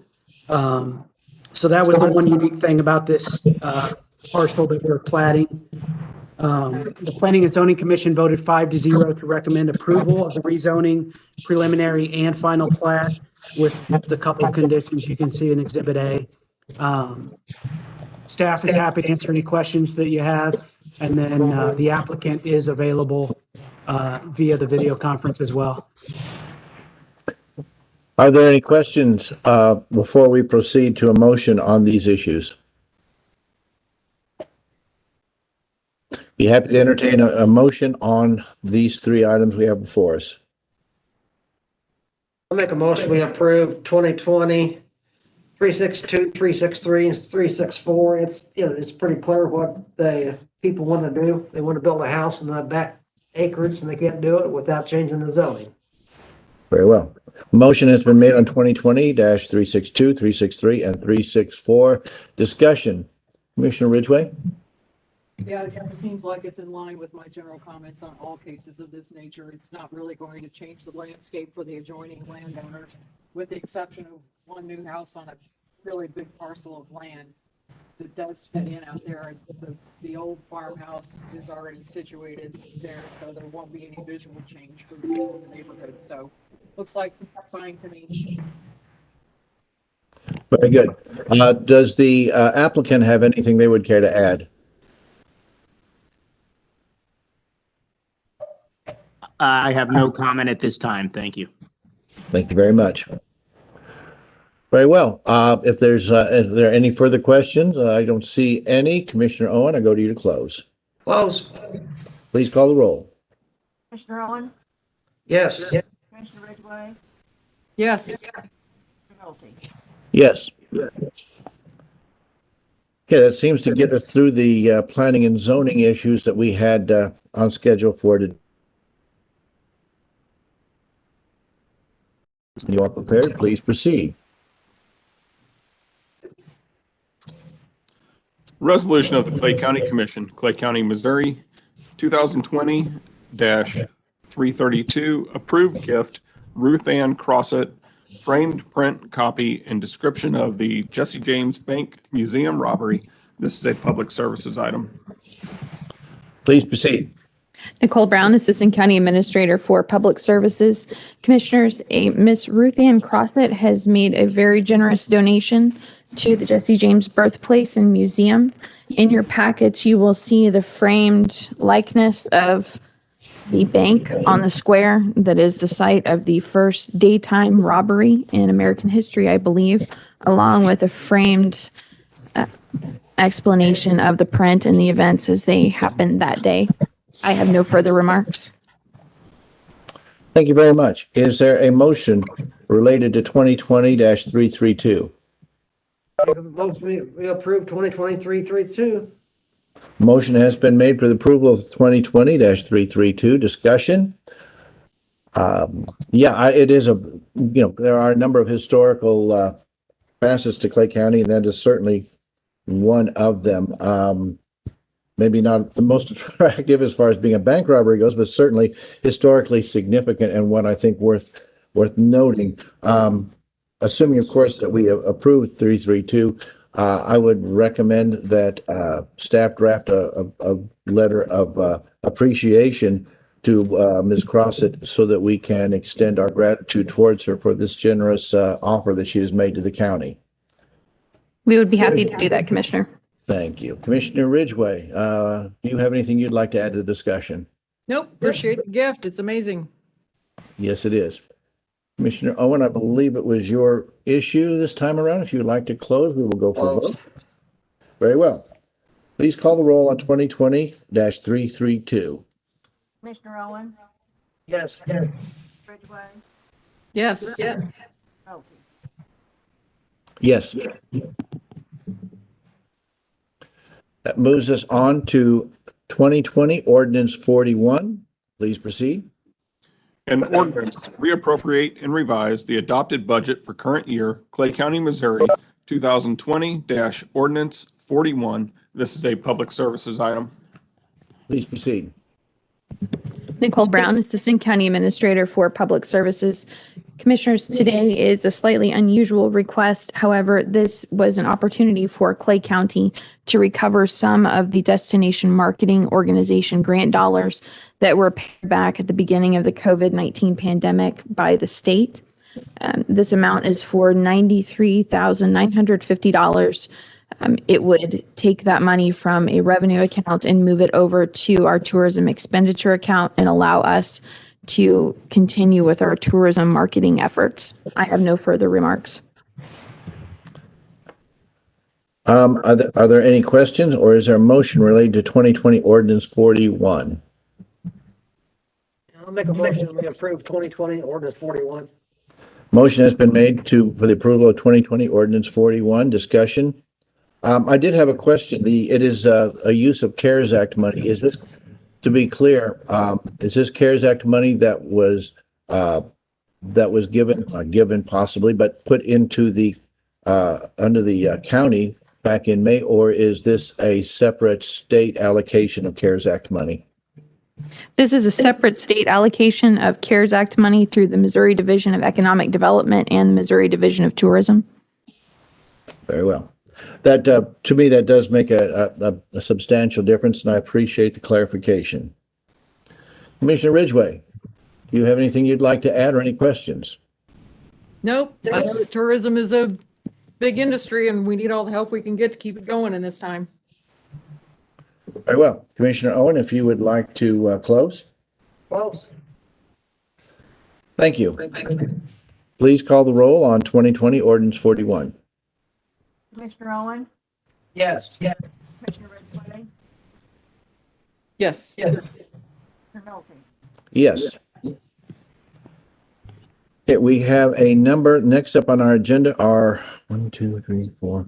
It looks as though we have 5 assignments to boards and commissions. Then we have a couple of items for the sheriff's office. I believe actually 3 items for the sheriff's office. Question is are the appointments for the boards and commissions, are those by and large issues that are going to be for renewal by the end of the year? Do these terms of office on the whole conclude on December 31st of this year, Assistant Administrator Brown? It's about half and half. And the others have already expired or would expire in the new year? Correct. Okay. Reason I'm asking is it seems to me that if there are any that expire in the new year, it might be as well so that we can get to the sheriff's items to put those off. Obviously, we go down the list as the agenda was approved. I wanted to see if there was any thought for the other 2 commissioners whether we should change up the order or we should just proceed as we are set up. I have a question, Commissioner. Yes, Assistant Administrator Brown, I believe. Yes. Could Thank you you. help me understand why you've selected my items to be pushed back? Because I wasn't talking about pushing them back so much as I was just wanting to get an idea of how timely they were. Transfer of funds as we are going to the end of the year seem to have a timeliness that is there. So I was hoping to provide the commission with the timeliness involved in each one of those issues so a decision could be made as far as if there was a thought that the commission cared to prioritize or just go down the list. So it's a way of keeping the commission informed. So, is there any, I'll just ask either 2 commissioners, is there any thought to do anything other than go straight through our agenda as published? Through it. Very well, very well. That brings us to number 2020-369. Please proceed. Resolution of the Clay County Commission, Clay County, Missouri, 2020-369, appoint members to Airport Advisory Board. This is a public services item. Please proceed. Nicole Brown, Assistant County Administrator for Public Services. Commissioners, we do have a vacancy on the Airport Advisory Board at this time. Mr. Blake Scott regrettably did resign his position on the board. Before you are 3 applications from new parties who would be interested in serving, and Mr. Ellie Hartwig, a Mr. Robert Wright, and a Mr. Peter Kephart. I have no further remarks.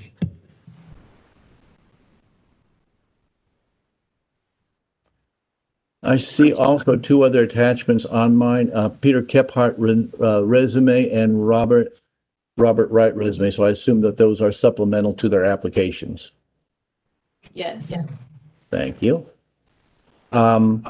What is the expiration? It is the one, and of course the expiration date doesn't matter because the vacancy is a result of a resignation, if I understand correctly. What is this would be to fill the unexpired term, or is that term expiring anyway in December? That term had already expired, Commissioner. This would be a new term. Okay, so that term had expired, so this would be a term that would commence pretty much now. And how long are those terms for that board?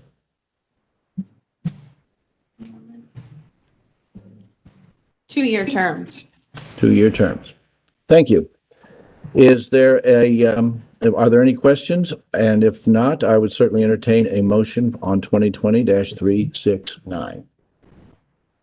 Commissioner Nolte, I'd like to make a motion to approve 2020-369 with the name Peter Kephart. I think he has a hangar out there, and I think he'd be interested in keeping up with the airport progress. So Make a motion with Peter Campbell. Very well, motion has been made on 2020-369 to insert the name, let me go back up there, Peter J. Kephart. Is that correct, Commissioner Owen? Yes. Very well. Discussion. Commissioner Owen, your issue? No, ma'am. I just think he's out there already, so he would be interested. He'd be a good member, I believe.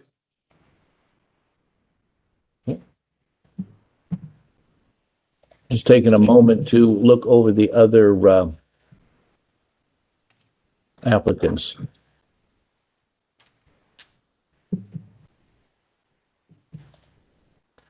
Commissioner Ridgway, do you have any questions or comments?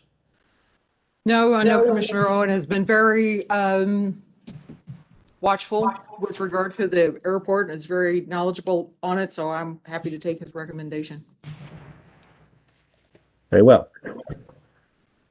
There are no further comments. Commissioner, if you would like to close, Close. please call the roll. Commissioner Owen, Yes. Commissioner Ridgway, Yes. Commissioner Nolte. Yes. That brings us to 2020-370. Please proceed. Resolution of the Clay County Commission, Clay County, Missouri, 2020-370. Appoint members to Mental Health Board. This is a public services item. Please proceed.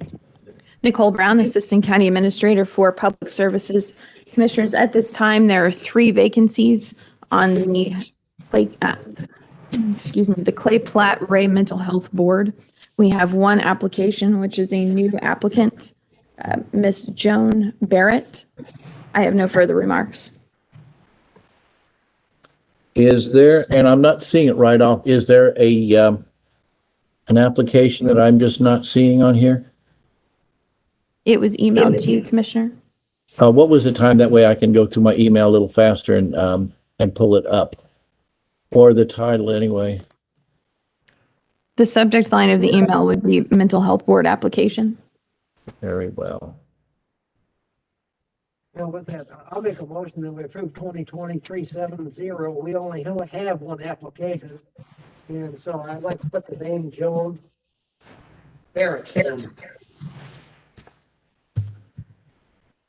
Okay, motion has been made, get my paper here, to fill 1 of the Mental Health Board members' spots under 2020-370 with the name. Could you repeat that again, Commissioner Owen? Joan Barrett. Joan Barrett. Okay. Commissioner, if I may, Please. this applicant comes highly recommended by a gentleman whose opinion I greatly respect and is serving us admirably on other boards.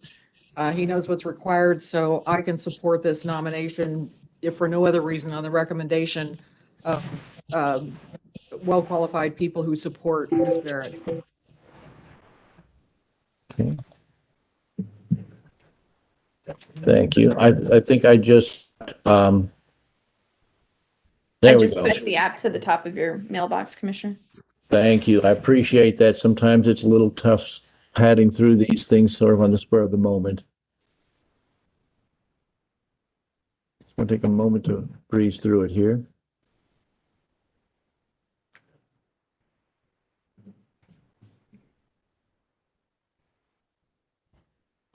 Okay.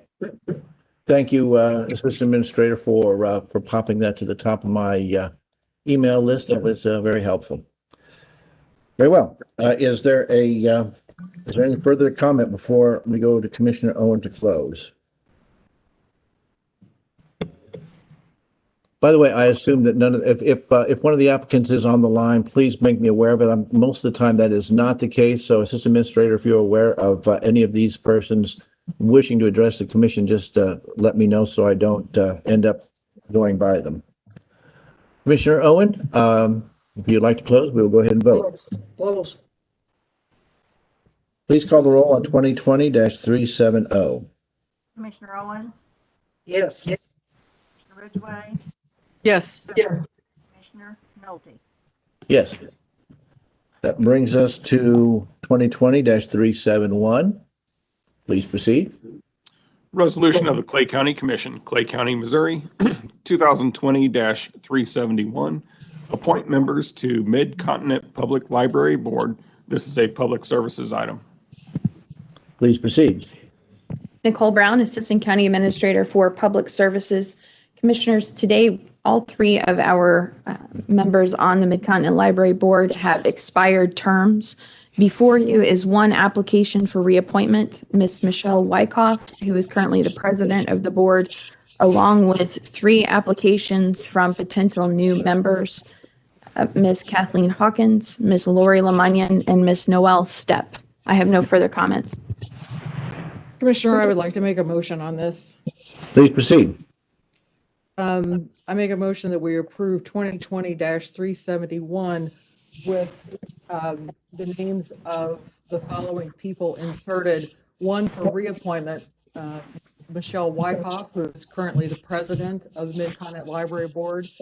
And the second person would be Miss Noelle Stepp, and the third would be Lori Lemunyan. I'm happy to speak on that motion. Motion has been made on 2020-371 with the insertion of Michelle Wyckoff, Kathleen Hawkins. No, you got that wrong. I'm sorry. Go ahead and say that again. I'm trying to read it as I go across. Michelle Wyckoff, Noelle Stepp, There we are. and Lori Lemunyan. Yes, there is that other one there that I didn't quite see. It was off screen. Please proceed. Commissioner, we have had people serving very hard on this board for a number of years, and I don't want to do anything to dismiss in any way their service. They've served admirably. However, the library is something that I care deeply about, and especially during this pandemic, we've had some issues that have arisen, and we have also, I'm getting a lot of telephone calls from people in the public that are asking for a little change in direction. I think we can only do that by putting some people who love the library and are willing to do the work, but also assist in perhaps a slight redirection for our library. And I can hardly support these people. I believe they're up to the task. They come highly recommended. So again, nothing bad about the other members, but these people I think will be fantastic servants for us. Also, I want to note that we have a fourth member that's on there, Mr. Ron Thewas, but his term has not expired, so he will remain on the board. Could you give us a little bit of an idea of what you see as the change of direction you'd like to see that these individuals might implement? Well, Commissioner, there are issues that I believe that go back traditionally to issues of management of taxpayer dollars. Ultimately, that has to flow from the elected representatives of the people, which would be us. And then it goes to the board, the appointed board, and the appointed board then must manage appropriately the executive director and the staff to see to it that, although a couple of steps removed, that the wishes of the people are being implemented. And based on the years that I have been listening carefully to people, and I, as you know, I'm a great advocate for the libraries. I believe that we could do a little bit better job of being in tune with our communities, our community sensibilities, community programming, community displays, things that fit better in line with the taxpayers who are picking up the bill. Thank you. Commissioner Owen, let me see, I'm sorry, the motion was made by Commissioner Ridgway. When is the expiration of these particular terms, Assistant Administrator Brown? These terms have already expired, Commissioner. Very well. Did they expire? For some reason, I'm thinking last summer. Is my recollection correct on that? June of 2020. That's what I thought. I thought it was June or July. Okay. With that, if there are any further comments, I assume none of the applicants are on the line. We will proceed to a vote. Oh, wait a minute, I haven't got. Oh, I'm sorry, Commissioner. Please, I didn't mean to. I'm so used to you being the one who makes the motions. I forgot that you had not had an opportunity. Please proceed. I cannot support this at all.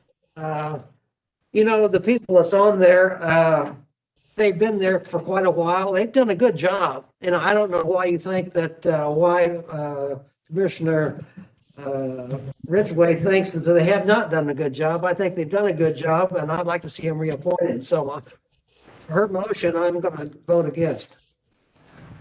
Commissioner Ridgway, can you answer the concerns of Commissioner Owen that he has expressed? Well, I completely understand that his loyalty to people who have served us for quite some period of time. However, while I have supported this current board in the past, even though there were some who were tugging and pulling at me to say no, I thought, well, let's go ahead and give them a chance. But through the years, I've seen a further and further departure from responsiveness to the taxpayers who are paying the bill.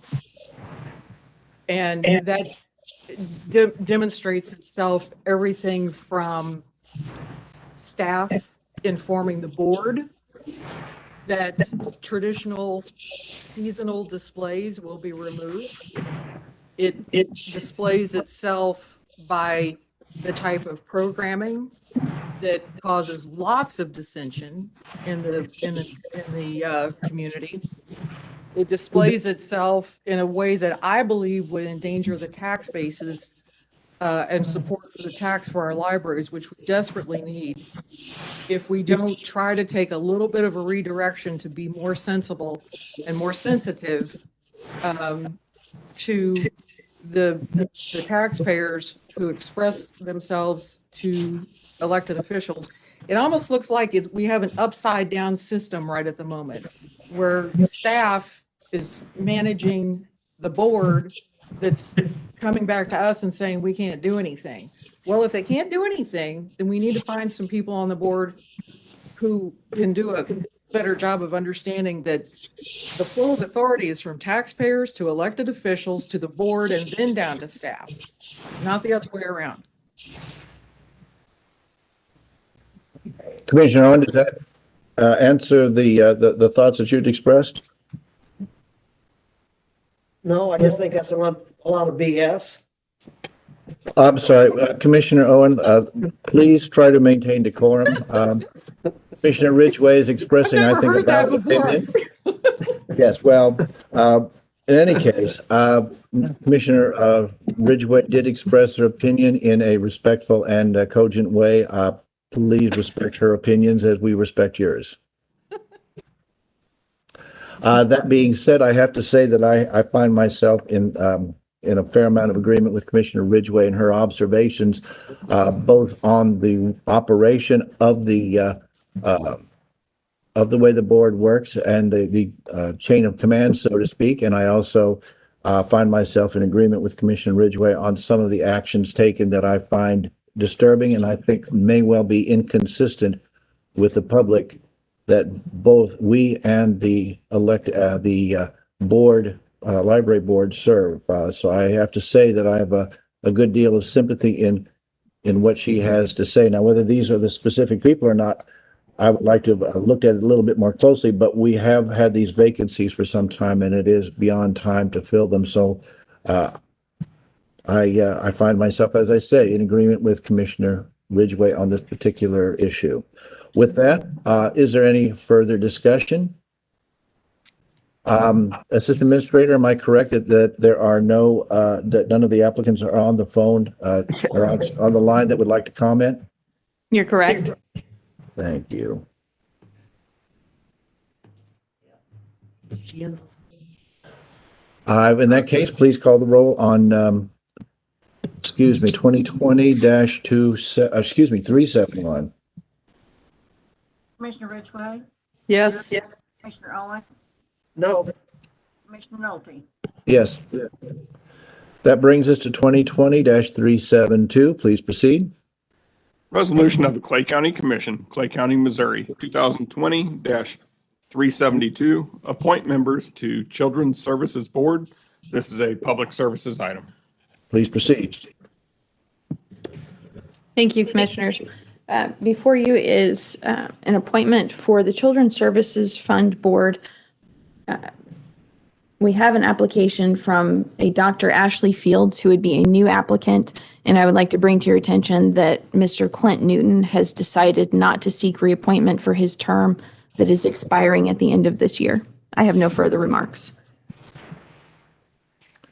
Was that for, I'm sorry, how many, I was jotting the notes down. How many board positions are open at the moment? There will be one at the end of the year. I expect the other two members expiring will want to seek reappointment, but Mr. Clint Newton is the single member that will create a vacancy at the end of this year. I see. And the other two vacancies will occur at the end of this year. Am I correct on that, or is there a different date?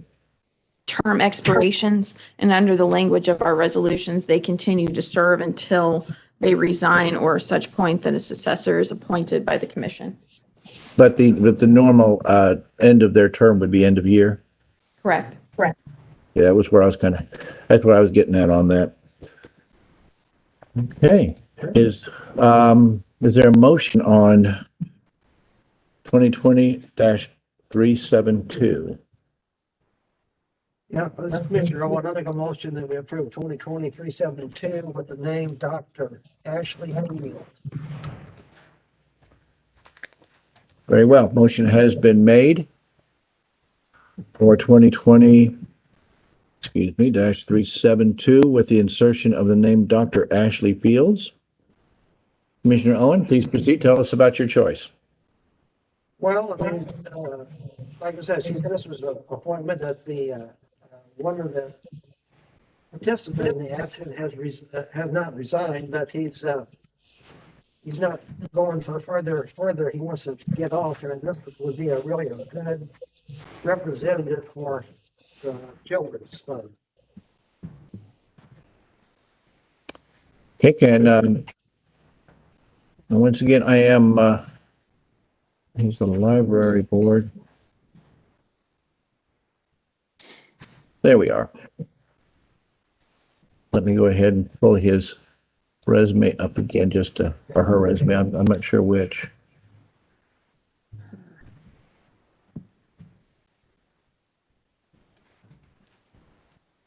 Okay. Commissioner Owen, Commissioner Ridgway, did you have any thoughts you'd like to express on this proposal? I'm tempted to make a good joke, but I'm not going to.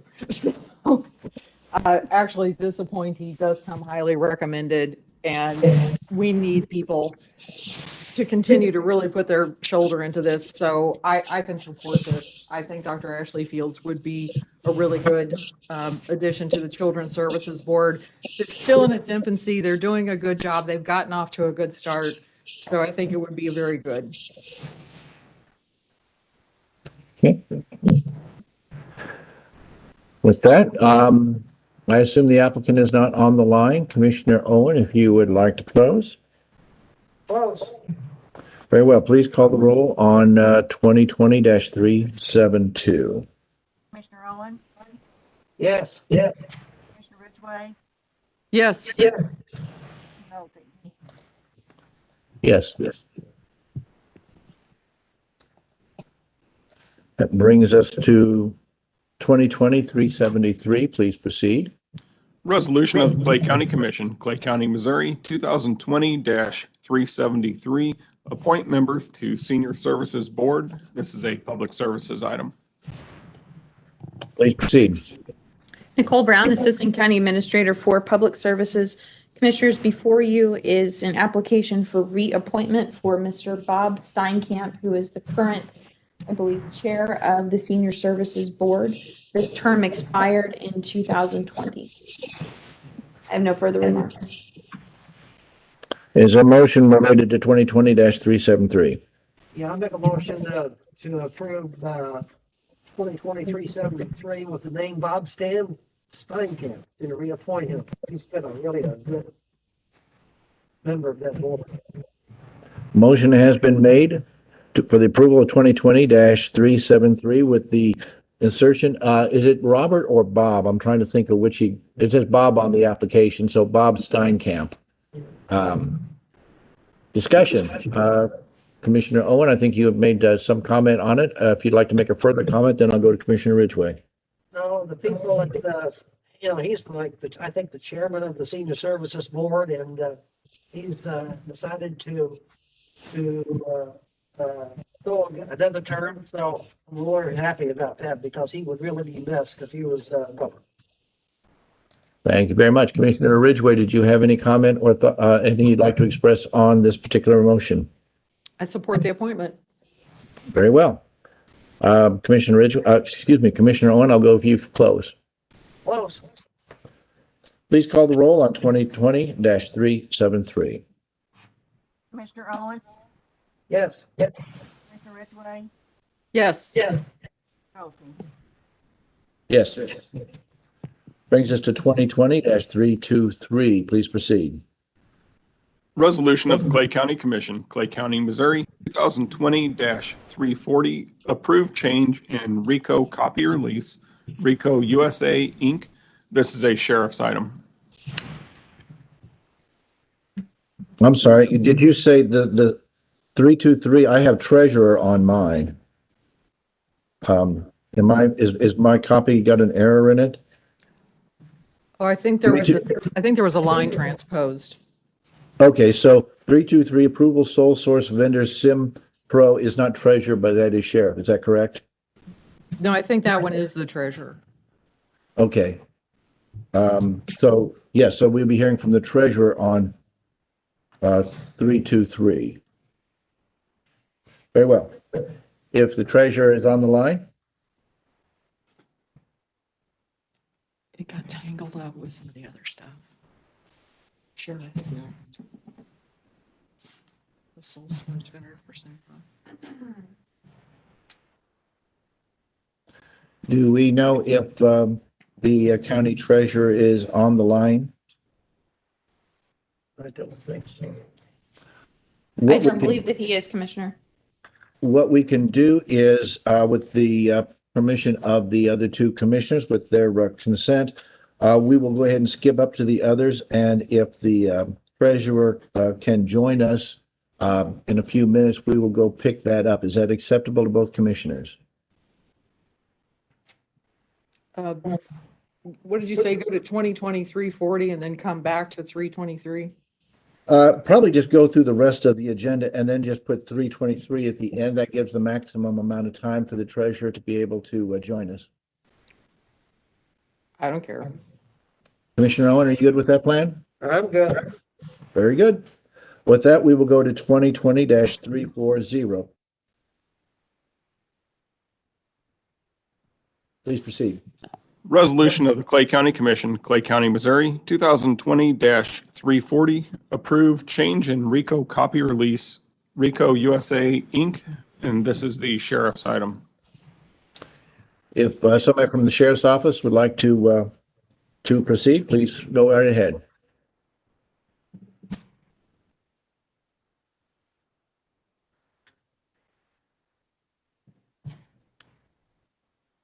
Is there anyone from, excuse me? Is anyone available from the sheriff's department? Captain Teal here. I think Lieutenant Garion's having some technical difficulties. I'm trying to figure out what's going on now. Okay.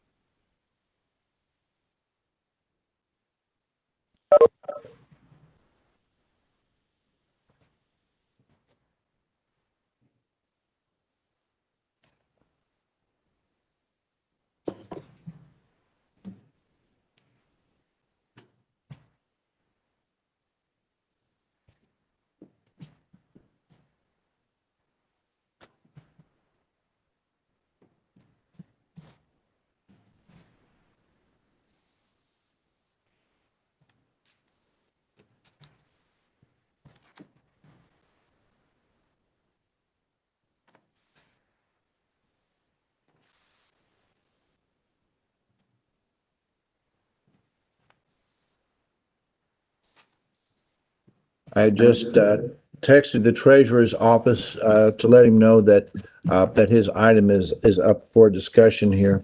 So hopefully he will be able to join us here shortly. Assistant Administrator Portwood is working to get him connected to the call. Wonderful. Thank you. Mhm. Yeah, I hesitate to go forward because as soon as I do, certainly the technical issues will be straightened out and we'll have to kind of backtrack it. So we'll just kind of hang tight for a moment or two while those issues are being sorted out.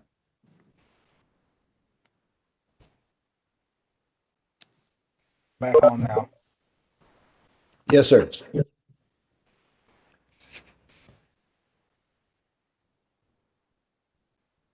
Is the sheriff's department ready? Okay, I'm Yes, sorry. okay. We had some technical difficulties with both myself and Lieutenant Agarian. She's trying to log back on now. Okay. I apologize for the commissioners. No problem whatsoever. I have my share of technical problems, so I certainly am more than prepared to be patient with others in that same predicament. Are we on 220340 or ordinance Yes, sir.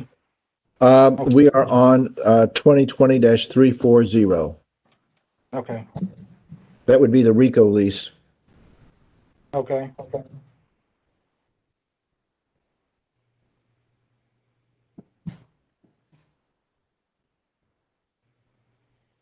Still trying to confirm she is back on, commissioners. Sure. I will not be able to talk about the RICO copier lease. I have no information on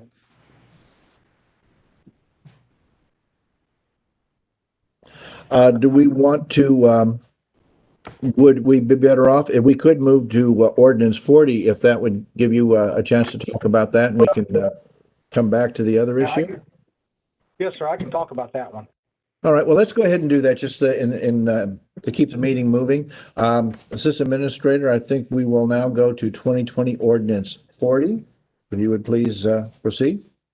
Ordinance of the Clay County Commission, Clay County, Missouri, 2020-Ordinance-40, approve Work Zone Enforcement Program Agreement and Work Zone Enforcement Program Order, Missouri Highways and Transportation Commission. This is the sheriff. Please proceed. Commissioner Captain Nolte, John this Chia, is, Field Operations Division, Clay County Sheriff's Office. Today, commissioners, is a request for a grant award through the Missouri Department of Public Safety. I'm sorry, not public, MoDOT. So to have a work zone enforcement agreement. This agreement is for $18,480, which will reimburse us for any overtime that we use while we're working the work zones to eliminate or try to marginally disrupt any aggressive driving through those zones and protect the workers there. And this is for a period of 5 years at $18,480 per year, or would that vary? Well, the agreement right now is for what started July 1st and will run through December 31st of 2021. Okay, I see believe that. the agreement, the terms is we could renew for the next 5 years on that. I see. Okay. Is there a motion related to 2020 Ordinance 40? Yeah, I'll make a motion to approve 2020 Ordinance 40. Motion has been made for the approval of 2020 Ordinance 40. Discussion, Commissioner Ridgway? I think we've done this before. I believe so. Is this something that this is not new to the county, is it? No, it is not, commissioners. Very good. We've done it in the past. I just don't believe we did it last year, but we've had these grants in the past for work zone enforcement. Very good. All right. If there's no further discussion, we'll go ahead and close and call the vote. Commissioner Owen, I believe that was your motion? Yep, close. Thank you. Please call the roll on 2020 Ordinance 40. Commissioner Owen, Yes. Commissioner Ridgway, Yes. Commissioner Middleton. Yes. Thank you, commissioners. Thank you. Can we go ahead and jump up? Is there someone prepared to speak on the copier lease? This is Lieutenant Agdarian. Can you hear me? Yes, let me go ahead and introduce that, and then we will get started on that issue. We will now go to 2020-340. Assistant Administrator, when you're ready, please proceed. Resolution of the Clay County Commission, Clay County, Missouri, 2020-340, approved change in Rico copier lease, Rico USA, Inc. This is the sheriff's item. Please proceed. Good afternoon. This is Lieutenant Amy Agdarian with the Clay County Sheriff's Office Administration Division. Before you today is a request to change the lease terms with our Rico copier supplier. As you know, there is currently a Rico copier in the lowest level of the Clay County Detention Center, what we frequently refer to as the void. And that unit was placed about 5 years ago in that area. And since that time, the environmental conditions in the unit have degraded such that we are concerned about losing documents. So we have requested that copier be moved so that we can start scanning those documents to a server and preserve them. However, the copier itself is dated and old, and we found out that it was going to cost us $500 just to relocate the machine. We thought it would be better to go ahead and update the unit itself and place it upstairs in the sheriff's office admin area to begin scanning those documents for permanent preservation. Very good. And I'm going back up to the top of the document. I'm looking at the cost on that. Could you go ahead and give us an idea on that, please, while I am locating it on the document? And so the cost of it is a little bit tricky. I don't have access to those numbers because that is a central function of purchasing. And so I prepared the document and sent it to purchasing as requested so that they could just kind of look it over. But I never got any response back as far as how this would change our current lease to move to a different unit, a more updated unit. So I don't really have a cost comparison, but that is information that would be housed at the county level, since that is a central function and not managed by the sheriff's office. I see on the documentation here, it has October 22, and this is page 3.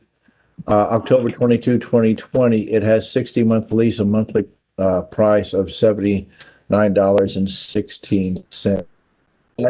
That's correct, but I don't have a comparison with our current lease. Oh, I see. I see. Okay. Well, in any case, I don't know if we have that or not, but I do take your point that certainly this might be an opportune moment to upgrade. The treasurer is on. Thank you, Mr. Nass, Treasurer Nass. We will get right back to you as soon as we've got another item or two, and then we will certainly take up your issue. Okay, is there a motion for 2020-340? I didn't, got away from me a little bit.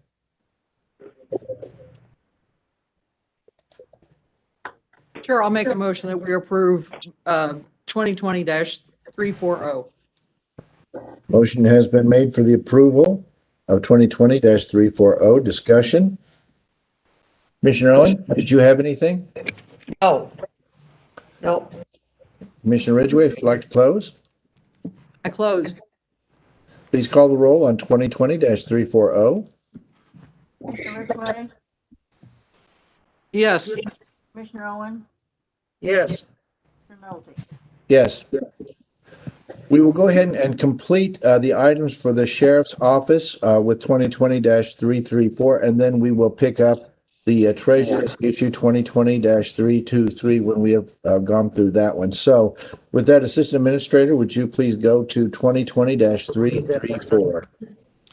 A resolution, request, and commission action for transfer within a fund, Clay County, Missouri, 2020-334. This is the sheriff's item. All right, this is Lieutenant Agdarian from the Sheriff's Office again. Before you is a request for a transfer within the 279 fund.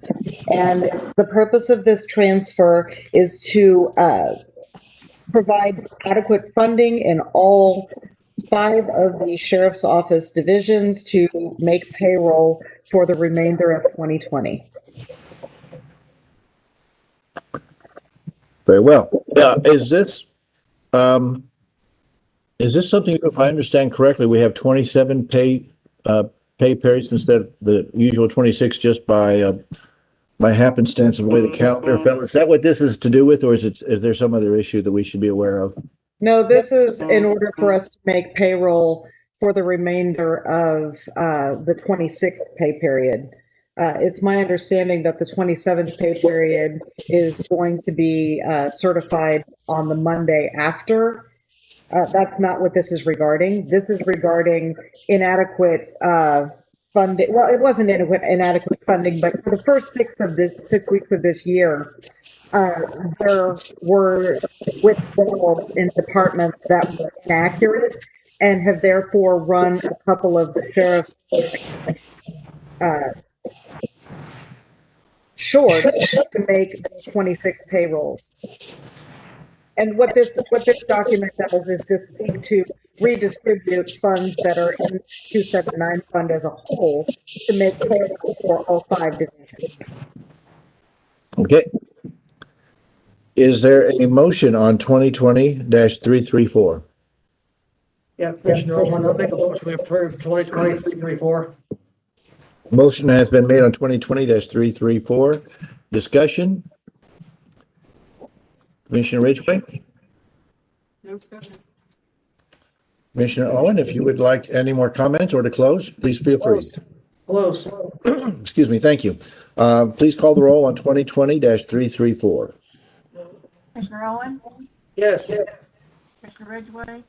Yes. Commissioner Nolte? Yes. We will not be hearing 2020-368. I requested that be removed since it was substantially the same as the resolution we just heard. That brings us back up. I'm sorry, somebody speak? I just said thank you, commissioners. I appreciate you hearing our requests. Well, we appreciate you being there. Thank you very much for weighing in on this and keeping us informed. That brings us to the last item on our commission session agenda, and that is 2020-323. Please proceed. 2020-323, approved sole source vendor, SimPro. This is the treasurer's item. If the treasurer would like to proceed. Yes, Mr. Commissioner. I present the SimPro is a software program that we have used in the past, and we want to continue using it. It keeps track of interest on our CDs, our daily interest on repo from the bank. It's in line with the cost of maintenance as in previous years. And with that, I just ask for your approval. Thank you. Am I right in my assumption that the sole source is in part because this is proprietary software by the vendor, and so it really is not practical to have other people bid on it since it is basically SimPro's software? Is that correct, Mr. Treasurer? That is correct now, and I don't know if there was a bid or not. We had information from another company trying to see what our system does. And of course, they were wanting actually to take care of our investments and everything. So it did not, our discussion with them didn't work out. But I don't know if there was a bid necessarily for that or not. Well, it sounds like they were responding beyond the scope of what was being asked for. Is there a motion on 2020-323?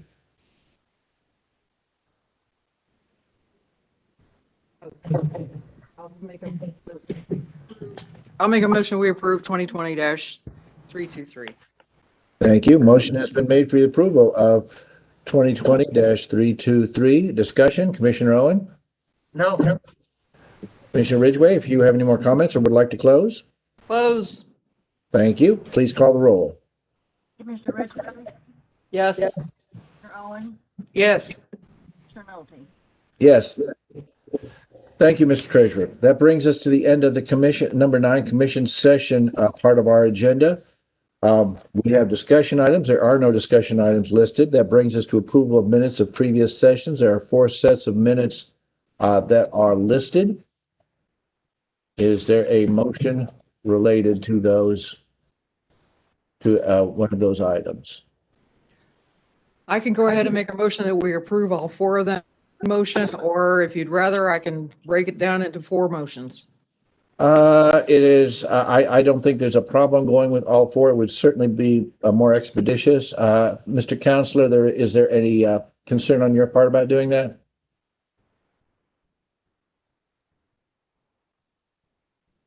Mr. Counselor, there is no concern on your part about going all 4 minute sessions in one motion? Sorry, Commissioner Nolte, I had you on mute. I don't have any concern about that, no. Very well. Commissioner Ridgway, if you'd like to go ahead and make that motion.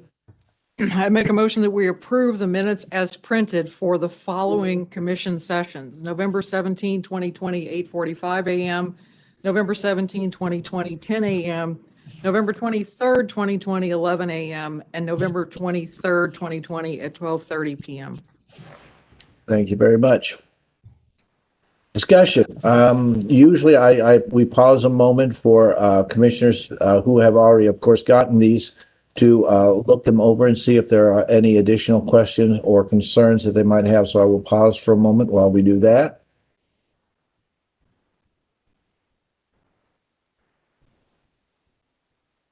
Hearing no concerns, Commissioner Owen, are you prepared to vote on this issue? Ready. Very good. And I assume since it was Commissioner Ridgway's motion, she is also prepared to vote. So let's go ahead and call the roll. Commissioner Ridgway, Yes. Owen, Yes. Commissioner Nolte. Yes. Written reports. Are there any written reports to be forwarded to the commission? Yes, there's 3 of them, and they've all been emailed to each one. The first one is the DDRB, the 2021 budget. And then we have one from the Clay County Auditor. It's the November cash basis report. And then we have one from the clerk's office. It's the November fees and revenue report. Could the other commissioners, I was a little bit quiet, could the other commissioners hear those, that list of reports that have been submitted? Yes. And can you confirm that you have received them in your email?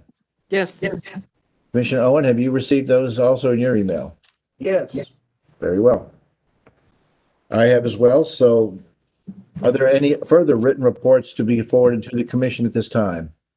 Seeing none. We have no executive sessions. That brings us to recess adjournment. With that, I'm sorry, was there anything else? With that, we are adjourned. Thank you very much.